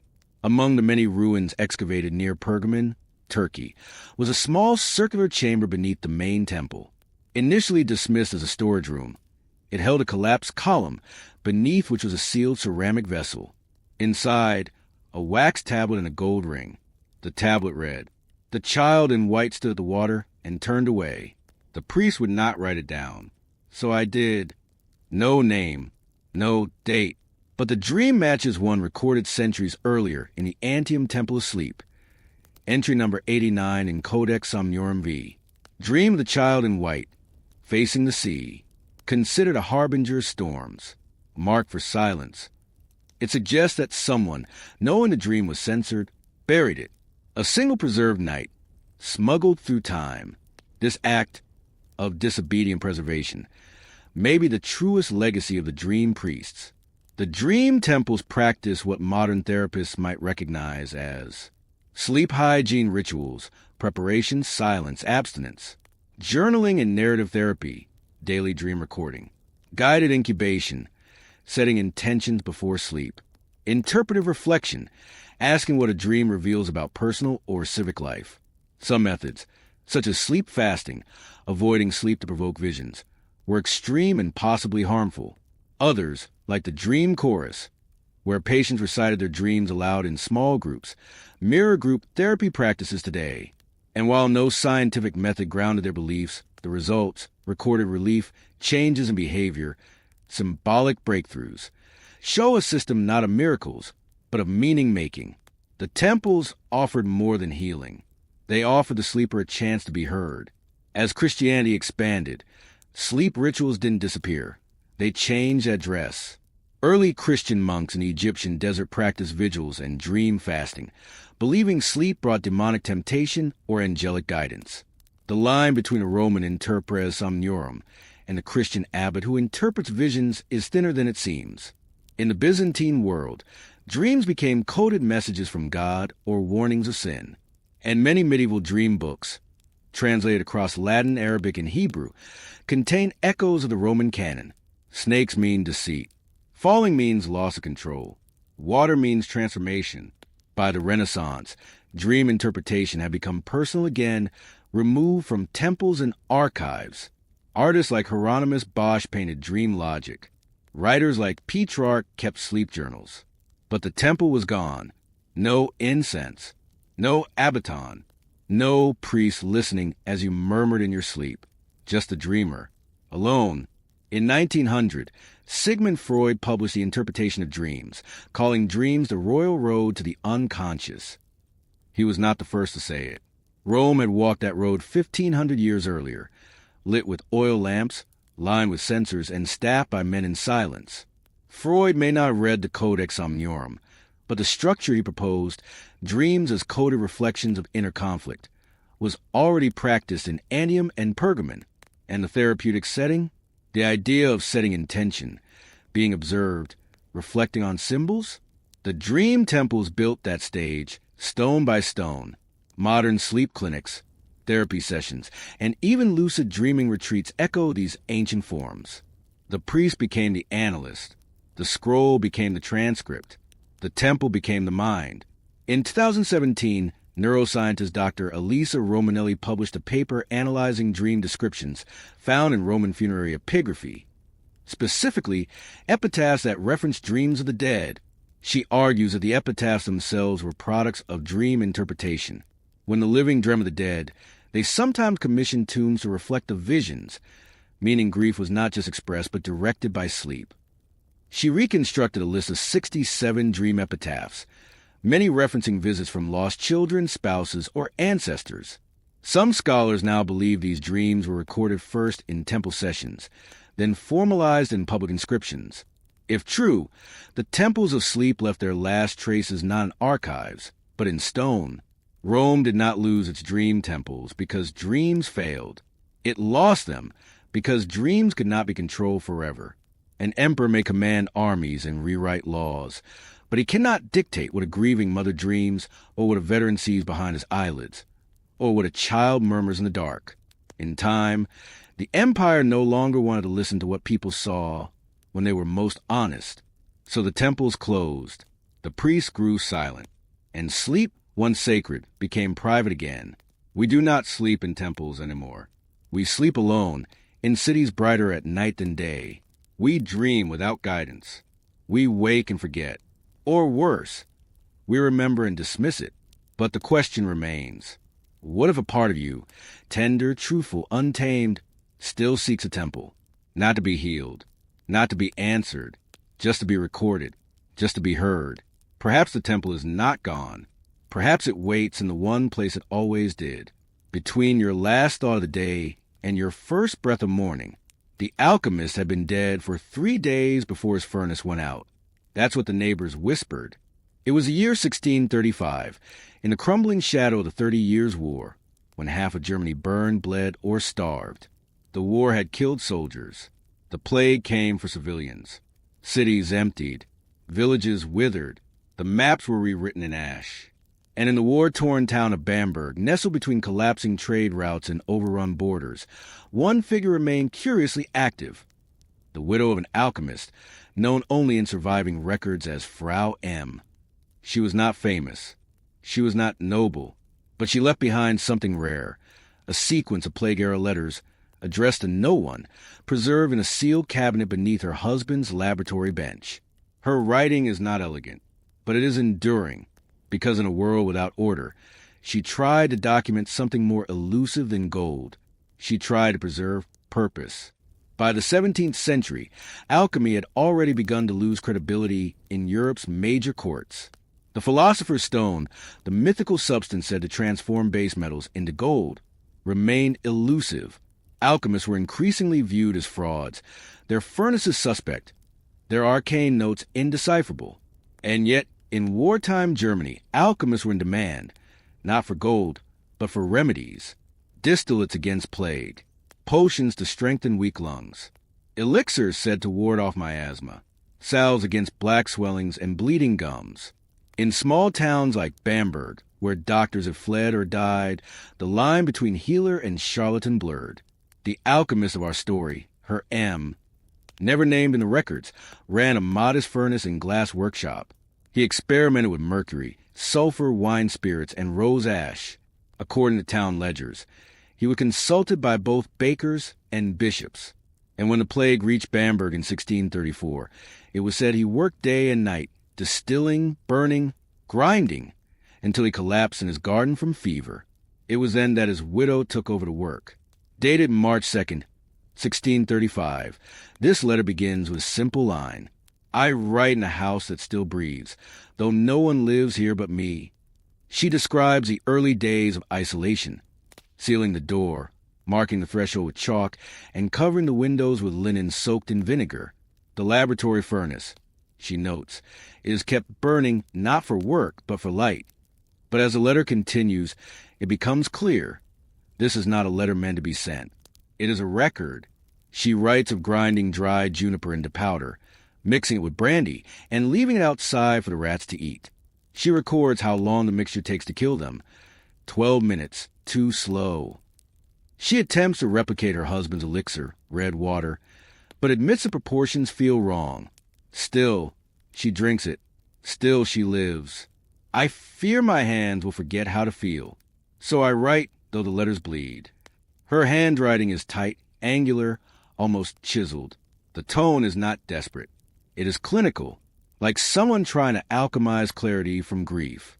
Women in early modern Germany were rarely recognized as scientific figures, but many worked as herbalists, midwives, apothecary assistants, unlicensed healers.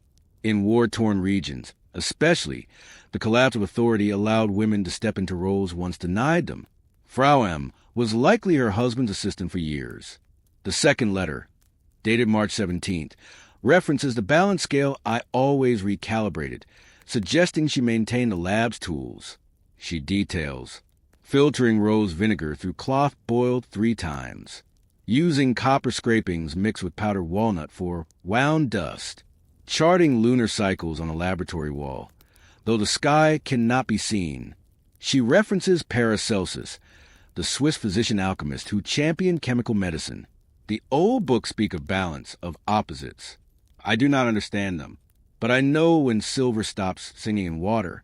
This may refer to her use of silver nitrate, an early antiseptic. She is not a mystic. She is not trying to find gold. She is trying to survive with dignity in a world where the body bloats, and the rats return, and the neighbors burn their dead in the river.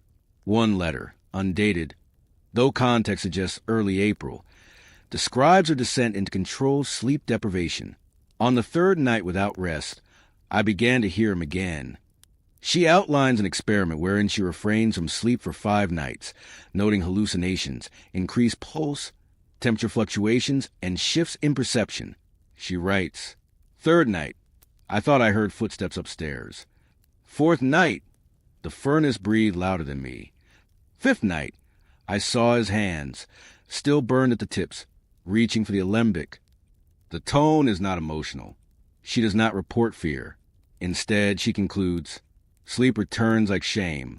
Better to measure the illusion than believe it. What was she trying to find?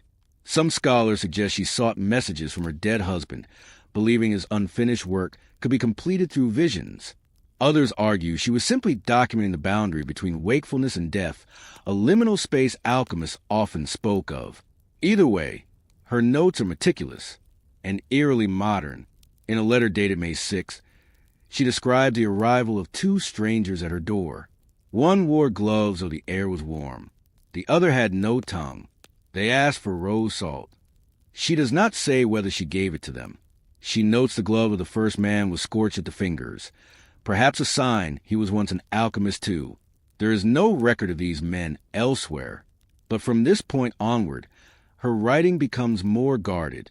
She no longer names ingredients. She refers to her formulations by symbols, red triangle pointed down. And this change may reflect fear of theft or surveillance, or perhaps the slow breakdown of her own mind. And yet, her grammar remained precise, her measures exact. The furnace still burns. The last letter is dated July 3rd, 1635. I do not think the plague has ended, but the silence has changed. She describes watching birds return to the windowsill. She records a successful distillation of fire milk, likely a camphor-based rub. She writes, if I have made gold, It lives in the fact that I woke up again today. There is no signature. But between the lines, one senses something profound, not triumph, but continuance. She has no disciples, no publication. No one knows what she looked like. The house was torn down in the 1700s. But the letters were found, sealed in wax, and stored inside a brass canister marked with her husband's sigil, a serpent biting its tail. When no one watches and no one records, is your labor still alchemy? If you mix grief with discipline and boil it down to clarity, does that count as gold? She wrote to no one, but she kept writing.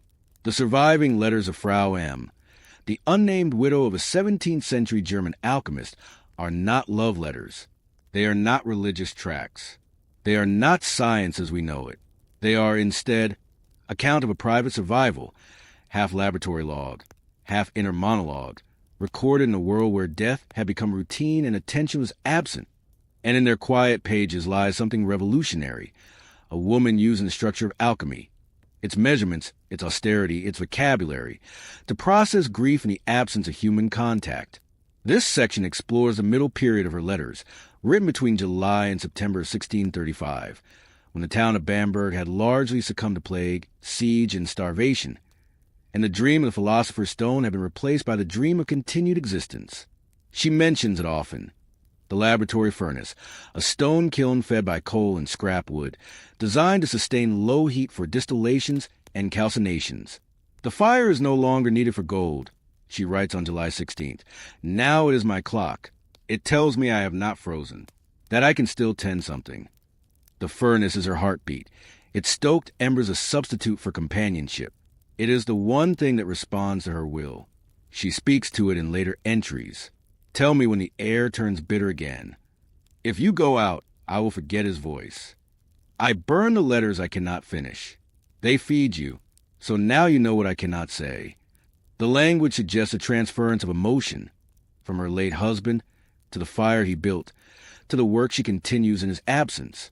Most surviving alchemical records from this period are filled with symbols, metaphors, and elaborate illustrations.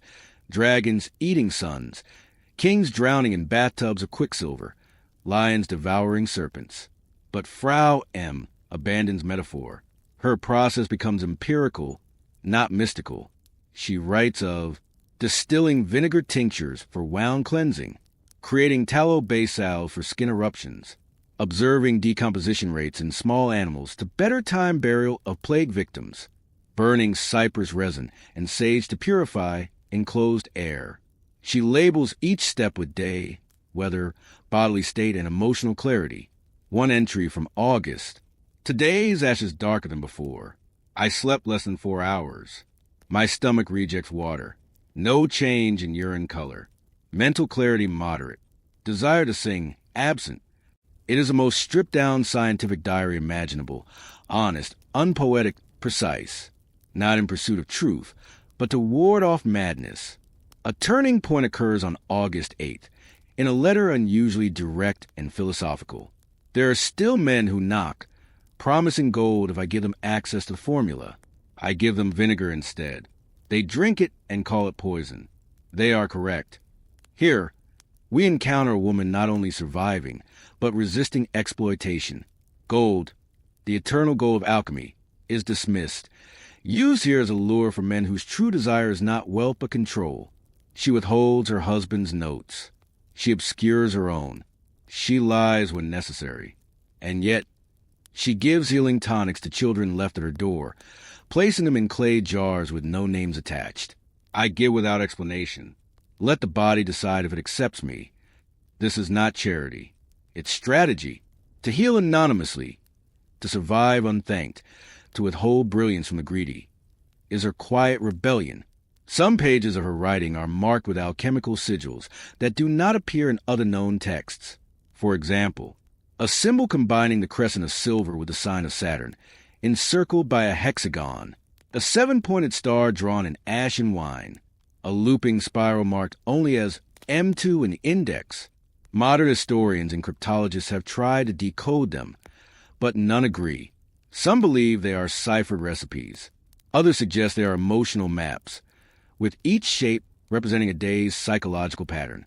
One theory proposes they tracked the mortality rate of her neighborhood, hidden in symbols to prevent confiscation by authorities. But the most intriguing possibility is this. They were made for no one but herself, a form of personal notation, meant not to explain, but to witness. In mid-September, she returns to the topic of sleep. Last night, I dreamed I was digging the garden and found my husband curled like a child under time. He had no eyes, but he spoke. She does not say what he told her, but she ends the entry with, I drank the extract again today. I do not dream when I take it, but the silence is clean. The extract may refer to valerian root or a tincture of opium and camphor, both known for their sedative properties. She seems torn between the clarity of waking solitude and the danger of dreams where the dead return. The final entry from this period is dated September 21st and marked with an unusual header, a test of memory through scent. In it, she describes preparing a small vial of lavender, rosemary, and soot, then sealing it in a hollowed-out book cover. Her plan? To reopen it in 1 year and record whether the scent evokes memory, sadness, hunger, or nothing at all. If I do not cry, the grief is cured. If I do not remember, the soul is gone. This is not medicine. It is an experiment in mourning, a methodical test of whether time erodes identity. The vial has never been found. The book, if it exists, has not been identified. But the idea lingers that grief, like mercury, might be measured, distilled, even transmuted. If no one sees your experiments and no one confirms your survival, does your work still matter? Is meaning found in recognition or in the mere act of keeping the fire lit? By the autumn of 1635, the sky above Bamberg began to clear, though not because peace had come. The war still raged elsewhere. The plague had simply moved on, seeking softer lungs and unboiled hands. In its wake it left quiet homes, bricked-up wells, and streets too empty to echo.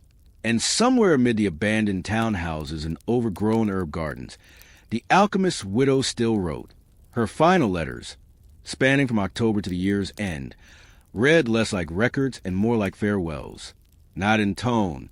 She never acknowledges ending the project, but her language slows. Her sentences loosen. Her metaphors sharpen like edges honed over months of solitude. These last entries reveal not only a mind shaped by plague, but a new philosophy, that absence itself might be transformed into something pure, if treated like a substance. The letter dated October 9th is a meditation on space. He is gone, but the chair does not know. So I move it. The house must be made to forget.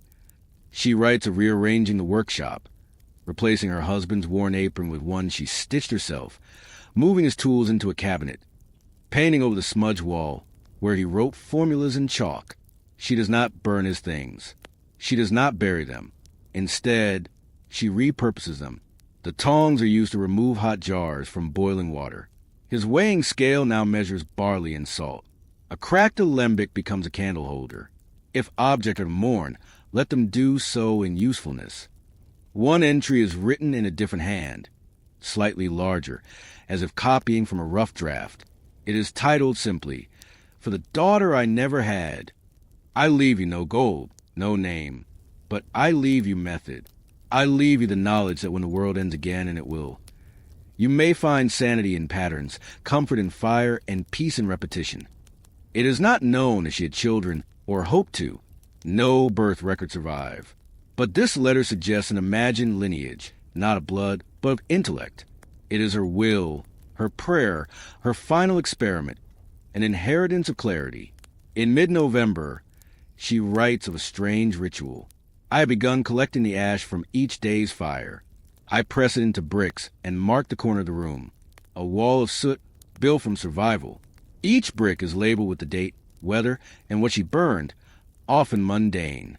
October 17th, rat bedding, rosemary, torn hem.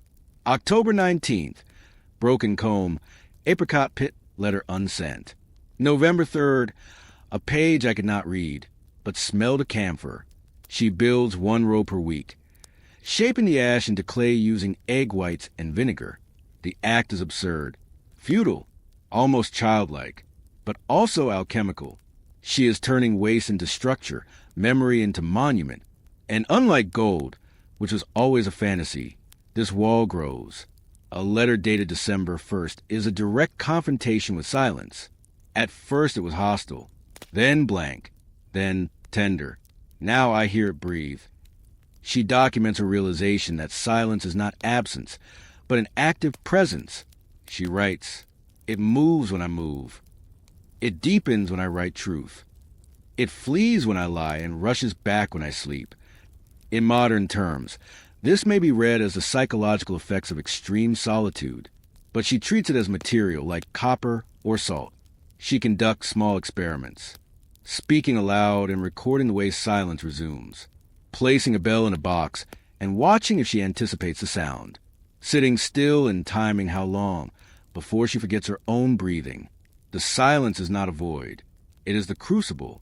The final letter, dated December 21st, is brief. "I saw the child again." She refers to a recurring dream mentioned earlier in her writings, a child in white, seen in the garden or curled beneath thyme or standing by the furnace. This time, she did not speak. She pointed at the furnace, then at me, then vanished. She does not interpret the dream. She does not reference it again. But beneath the entry in faded ink, she draws a small figure, oval head, short arms, long robe.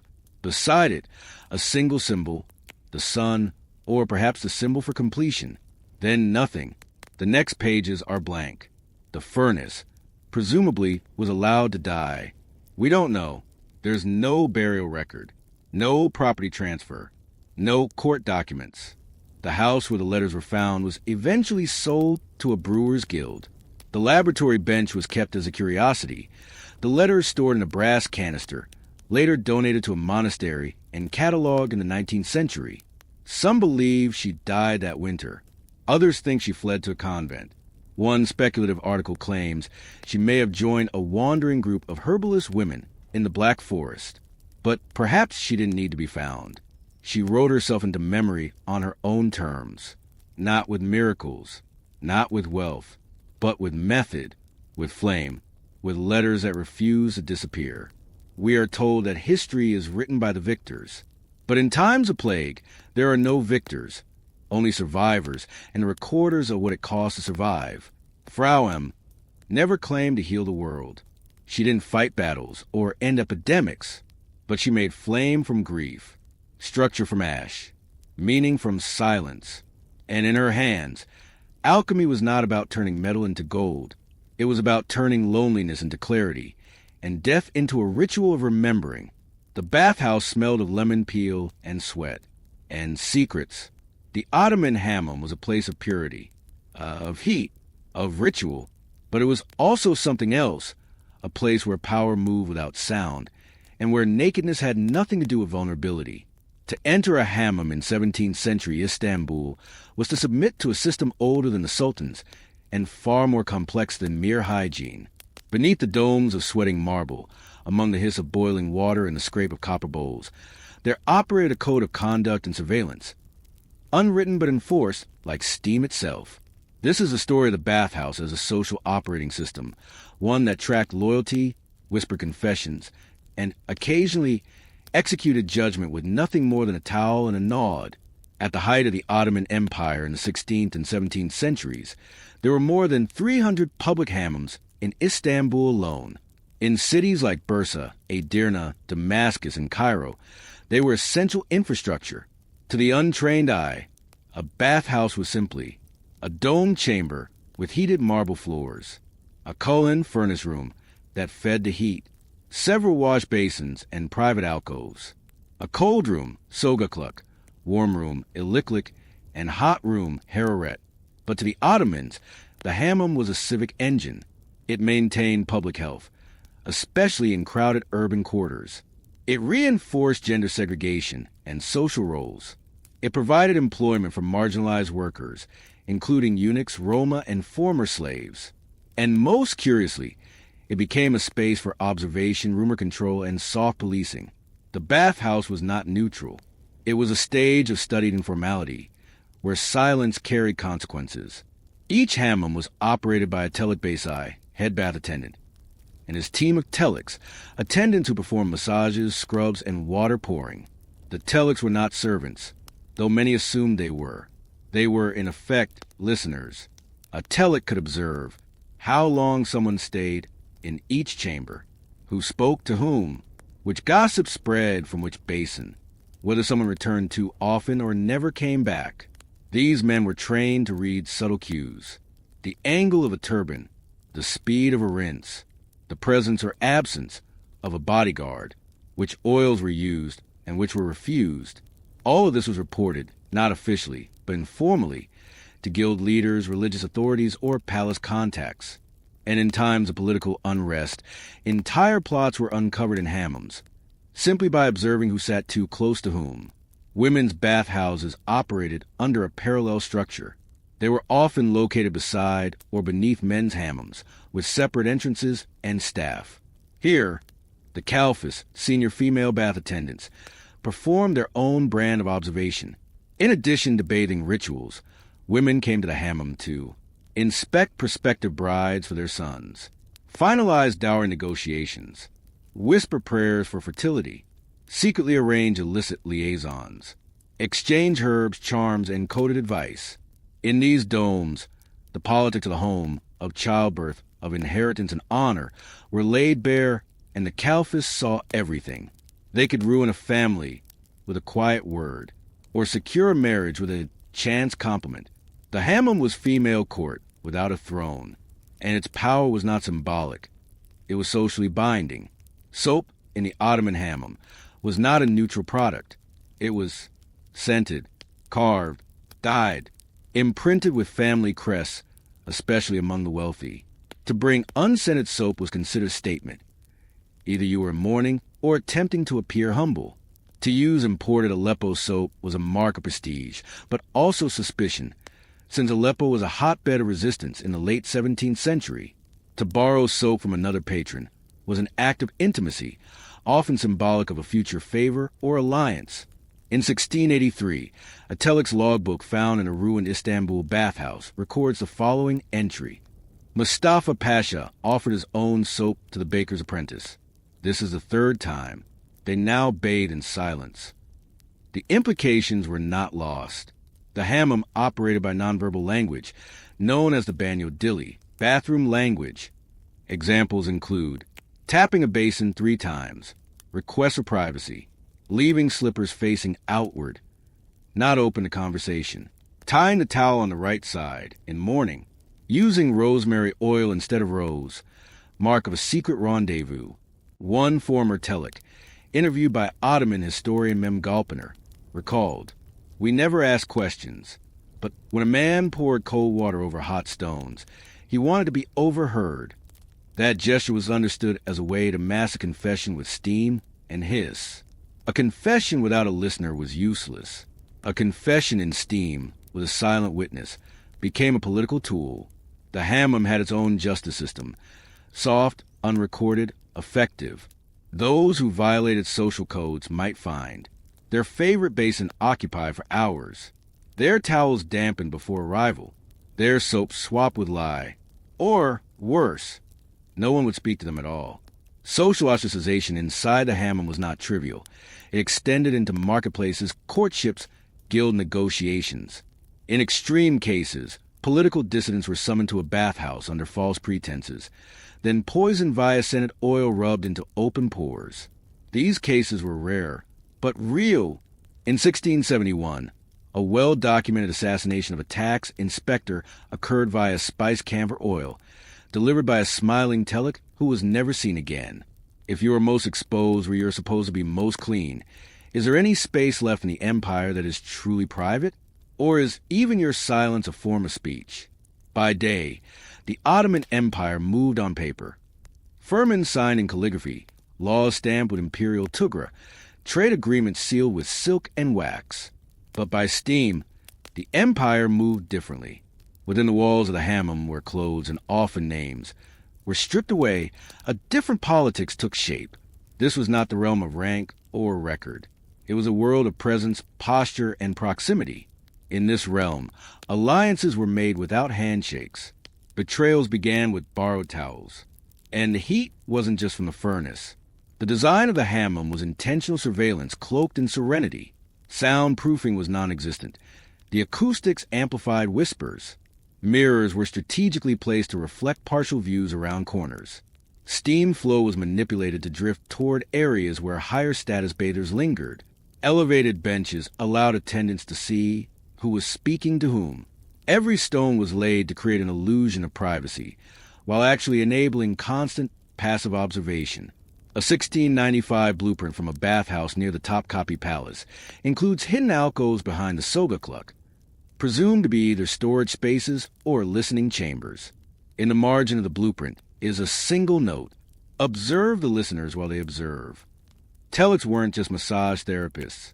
They were biographers, memorizing scars, stories, patterns. Because the hammam required touch, a Telek often knew things a man's wife didn't. A birthmark no one else saw. The calluses of a swordsman's hand. The absence of injuries after a supposed campaign. A change in posture that revealed illness, grief, or guilt. There are records of Teleks being summoned as witnesses in court, not for what they heard, but for what they touched. One 1687 case involved a merchant accused of faking a back injury to avoid military service. A Telek testified. His spine was firm, his walk unchanged. The limp is borrowed. The man was conscripted the next week, in the women's hammams. The politics were no less subtle. Marriage alliances were often previewed in the steam rooms. A mother-in-law-to-be might observe a young woman's posture under fatigue, response to modesty customs, skin clear or marked, pale or flushed, hair texture, cleanliness, manageability, even symbolism. There are documented cases of bathhouse attendants orchestrating introductions by pairing two families in adjoining alcoves, where giggles and glances could be exchanged without violating protocol. One 1712 letter, written by a Kalfa to her cousin in Aleppo, reads, "The soap slipped 3 times. Each time, she passed it back without looking. She will make a good wife. She knows how not to see." Gossip in the hammam was not spoken. It was steeped, steamed, and symbolized. A sprig of basil tucked into a towel signaled someone seeking a midwife. A strip of red thread tied to a soap meant heartbreak or betrayal. Bay leaves scattered near a basin suggested a prayer for revenge. A folded towel laid like a fan implied a secret rendezvous arranged. These symbols were understood across classes. Literacy was not required. Pattern recognition was everything. In women's bathhouses, older Kalfas functioned like walking encyclopedias of meaning, and young girls were taught to interpret signs long before they were taught to read. You might never hear the words spoken aloud, but if you watched the towels and oils closely, you'd understand exactly who had broken whose heart, and whose mother was planning retaliation. In the 17th century, the Ottoman court began to formalize its relationship with the hammams. Agents from Imperial Intelligence Bureau were occasionally planted among the Teleks and Kalfas. Their task was not to eavesdrop on nobles, but on guild leaders, minor imams, and merchants whose discontent could spark unrest. Reports from 1664 describe a blacksmith from Uskadar speaking against the tax on salt, 2 men comparing the Sultan's voice to a goat's bleat, a widow offering cursed oil to any man who named a janissary. These agents were trained not to intervene, but to watch over the watchers. Thus, the hammam became a layered labyrinth of listening, where even those doing the listening might be listened to in turn. In 1681, a minor official named Hassan El Muradi died suddenly in the hammam of Fadi. The cause of death was ruled spinal rupture from overzealous massage, but unofficial accounts say otherwise. According to an unsigned note found decades later among confiscated bathhouse records, the oil was laced with bitter almond and opium ash, applied to the inner thigh. Death before he reached the rinse basin. No sound. The note is stamped with an unfamiliar sigil, 3 crescents interlocked. No arrests were made. The Telek in question vanished, but the hammam where it occurred closed for 7 days. Locals say they could still smell almonds in the stones long after. Not all surveillance was one-sided. In rare cases, the hammam became a site of resistance. In 1705, during a tax revolt in Bursa, a group of merchant women used their hammam time to Copy political pamphlets onto cloth using lemon juice, which revealed writing when steamed. Deliver warnings to each other inside soap molds. Use scent oils, e.g., rose equals safe, clove equals danger, to mark shop doors. Their system collapsed after a single Kalfa, loyal to a tax inspector, reported them. But 2 of the women fled. One reached Cairo. Another appears later in court records, accused of printing prayers in defiance of order. The Hammam had become printing press, bulletin board, and fugitive hideout, all in one. If the walls themselves begin to speak, and even the silence between baths is parsed like scripture, where can truth go to dry? Can anything remain unrecorded when every rinse becomes ritual? The empire fell slowly, but the Hammams emptied quickly. By the late 18th century, the once thriving bathhouse networks of the Ottoman world were fading into ritual rather than relevance. Modern plumbing, shifting gender norms, and Western hygiene movements began to push aside the old codes of steam and silence. But the memory of the Hammam remained embedded in the stones, in the slow echo of bare feet on warm marble, in the precise way a towel might be folded to say, "Not today," or "I remember." This final section traces the quiet extinction of the bathhouse as a political arena, and the strange, soft ways its code refused to fully die. The first signs of decline weren't architectural. The buildings remained, dome-tiled, heated, but the behavior shifted. Telex no longer memorized customers by body pattern, but by appointment slips. Oils became standardized, rose, lemon, lavender. The old symbolic blends faded. Gossip dried up. The younger patrons talked freely, not in code, but in complaint. One 1792 visitor from Vienna wrote, "I went expecting mystery and was handed a loofah by a boy who whistled. The spell had broken." And yet, the Hammam continued, not as code, but as comfort. In a bathhouse near Edirne, a ledger was discovered in 1911, wrapped in beeswax cloth behind a loose stone. It was a personal record of a Kalfa, dating from 1769 to 1785. Her entries don't describe rituals or secrets. Instead, they record which women wept silently and when, who touched whose shoulder with gentleness, which towels were never returned, who brought their daughter and who came alone. The writing is sparse, almost poetic, but one repeated phrase stands out. Still, the code holds. Even as the world changed, she insisted something remained. The new girl tied her wrap left over right. She does not know, but her grandmother must have told her once. The code had become muscle memory, unconscious, faint, but still there. By the 19th century, many Hammams were privatized. They became venues for leisure, often attached to hotels or converted into spas for European visitors. The original surveillance mechanisms vanished. No more informants. No more gestural codes. No more arranged meetings behind steam. And yet, certain behaviors persisted, even in isolation. A woman might still place her slippers facing inward, an old signal of openness. A man might pour cold water on a hot stone, once a way to draw attention, now just soothing. Mothers still watched silently as their daughters were scrubbed, inspecting without speaking. They no longer knew why, but they remembered how. In 1820, a reform-minded pasha ordered that all bathhouses must use standardized soap issued by the state. His reasoning? So the people shall be cleansed equally. There shall be no more secret messages written in sand. The edict seems absurd, until one realizes that scent was the last remaining language of the bathhouse. With soap reduced to regulation, the final layer of identity and communication was dissolved. The Hammam was no longer an archive of skin. It was now just a building.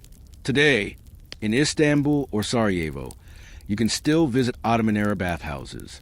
Some function as museums, some as tourist attractions. A few still offer traditional scrubs and massages. But the system is gone. Yet not entirely. Researchers documenting intangible heritage report older patrons still engage in quiet code. Elderly men who change stalls mid-session without explanation. Women who pause by specific basins before entering, perhaps echoing old rituals of intention. Attendants who adjust towel folds a certain way for longtime patrons. One researcher observed, A grandmother corrected her grandson's towel wrap. She said, "This is how your grandfather used to wear it when he was angry." Even in its death, the bathhouse speaks. Some modern Turkish architects have argued that the layout of hammams influenced Ottoman apartment design. Interior courtyards mimicking the central hot room. Narrow corridors designed for passive acoustics. Small chambers positioned near water pipes for temperature regulation. If true, this suggests the bathhouse logic of observation and coded proximity extended beyond its walls. The hammam was not just a space. It was a template for how people shared silence. In 2003, during a restoration project in Gaziantep, workers uncovered a tightly folded towel inside the furnace flue of a derelict hammam. Wrapped inside was a clay tablet, etched in Ottoman Turkish script. The message read, "The last basin has cooled. We remain only in gesture." It was ensigned, a message not to warn, but to remember. A ritual object buried like a priest's vestment. The fire was gone, but the towel still held the shape of hands. Not every system ends with fire and trumpets. Some disappear by turning into habits, by becoming so embedded in behavior that even the practitioners forget why they started. The hammam was never about soap or water. It was about what could be shared when nothing else was allowed. A whisper without risk, a glance without speech, a betrayal buried in olive oil. And now, perhaps it survives in you, in the way you close the door softly, or how you listen more closely when steam curls through silence. Because some codes don't die. They just wait for someone to notice the gesture again. Before there was beer, there was prayer, and before there were breweries, there were monasteries. Long before Bavarian beer halls and modern brewing science, a different kind of fermentation took place in the stone silence of medieval abbeys. In these spaces between the candlelit chants and the endless copying of manuscripts, monks created something else, a drink that was neither fully sacred nor fully secular. Beer, in these centuries, was not simply beverage. It was provision, medicine, ritual, and occasionally resistance. And behind the barrels, in the still air cloisters, lived the monastic brewer, a figure equal parts artisan, chemist, and ascetic. This is the story of how silence fermented into legacy. By the 8th century, across what is now France, Belgium, and parts of Germany, monasteries had become self-sufficient ecosystems. Within their walls, fields for grain, cellars for cheese, apiaries for wax, scriptoria for manuscripts, and, tucked near the kitchen gardens, brew houses, modest, smoky structures used to prepare liquid bread. The earliest written brewing instructions attributed to monks appear in the Regula Benedicti, the rule of Saint Benedict, which mandated moderation and balance. We read that wine is not a drink for monks, but since monks cannot be persuaded of this, let us at least agree on moderation. Beer became the compromise, less intoxicating, more nourishing, a drink for cold winters, fasting seasons, and long hours without speech. The Benedictine and Cistercian orders, two of the most influential monastic traditions, imposed strict rules of silence, labor, and humility, yet brewing required. Tasting, testing, adjusting ingredients, monitoring yeast behavior.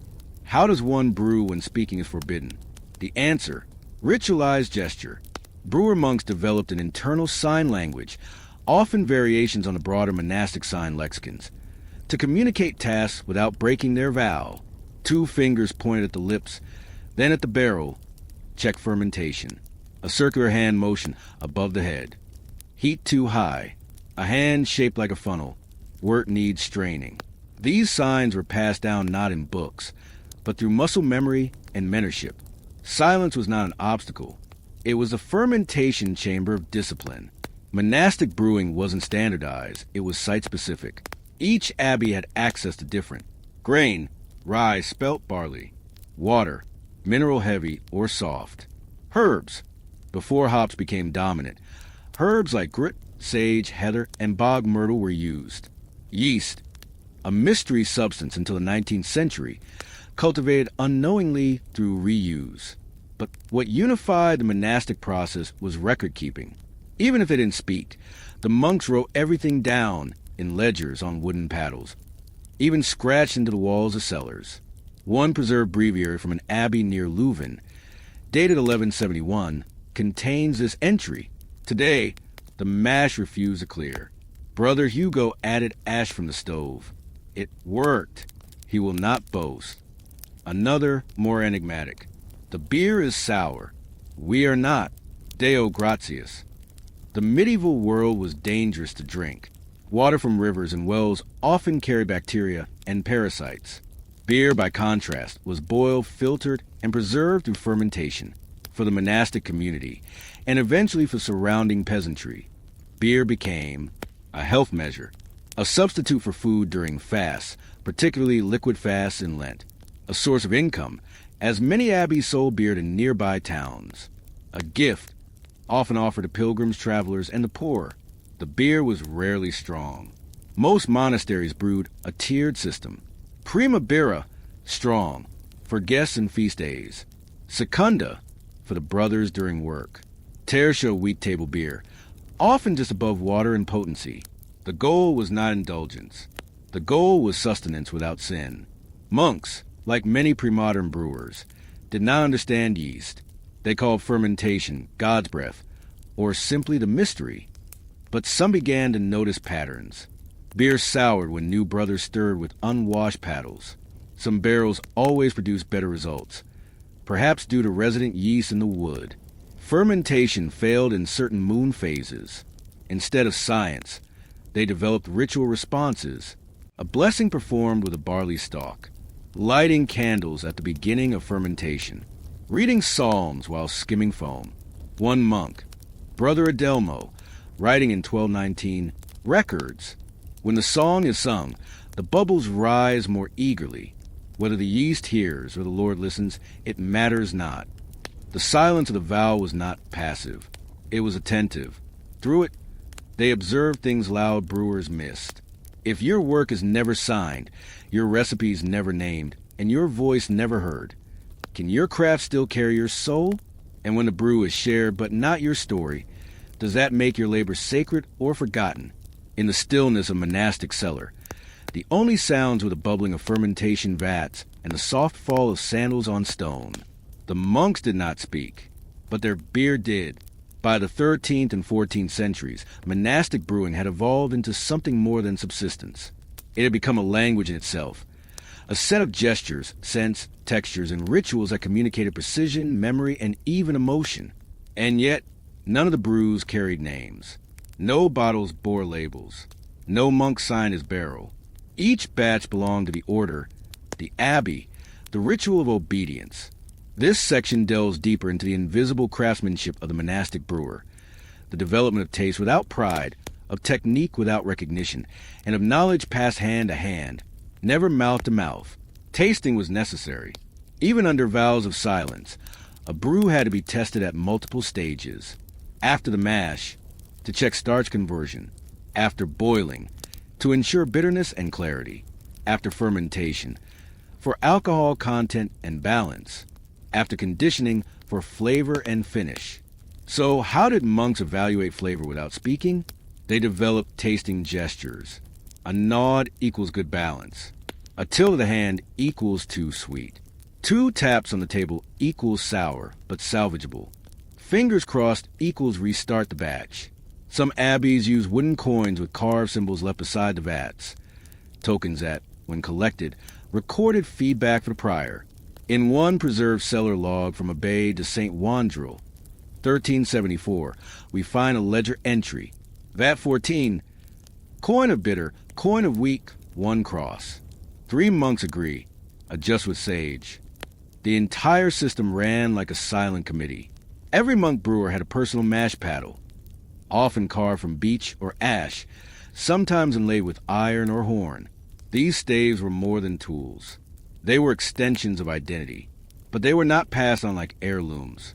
Instead, upon a monk's death, his paddle was broken into 3 parts. 1 piece was burned in the brewhouse furnace. 1 was buried beneath the barley field.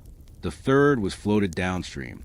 The symbolism: no single monk owns a recipe. The craft must return to earth, fire, and water. This ritual, observed for centuries, reinforced the notion that even mastery must dissolve. Before hops became standard, monks used grut, a blend of herbs, to bitter and preserve beer. Common ingredients included yarrow, bog myrtle, juniper, sage, mugwort. Each abbey had its own blend, guarded as closely as relics. Because monks could not openly discuss their recipes, they left symbolic hints in garden layouts. Plants arranged in rings to indicate order of addition, marked stones beside herb beds to denote seasonal timing. Knotted cords hung over barrels to signal strength. 1 knot equals light, 3 knots equals heavy. It was a living code growing in soil and scent. The flavor of each beer was a silent sentence. Though they rarely traveled, monks communicated with other abbeys through couriers and letters. And within these exchanges were detailed ale reports, some written, many coded in symbols. A remarkable example comes from the abbot of Orville, who in 1451 created a fermentation map, drawn not by geography, but by flavor. Abbeys were positioned relative to sweetness, bitterness, and body. Each location had a unique emblem, marking its signature quality. The map was found centuries later in a charred book, titled simply, Sapientia Intra Liquorem, Wisdom Inside the Liquid. It was the first beer sommelier's guide, created by men who never spoke aloud of their recipes. Occasionally, the vow cracked. During outbreaks of plague or famine, when lay brothers fled or crops failed, the brewmaster monk might be required to speak, to teach, to explain, to prevent the loss of knowledge. But such moments were rare, and always recorded with penance rituals. One brewmaster, Brother Alaric, broke silence in 1349 to instruct novices on yeast salvage during a hot summer. The next day, he wrote in the ledger, "I have sinned with words, but the yeast lives."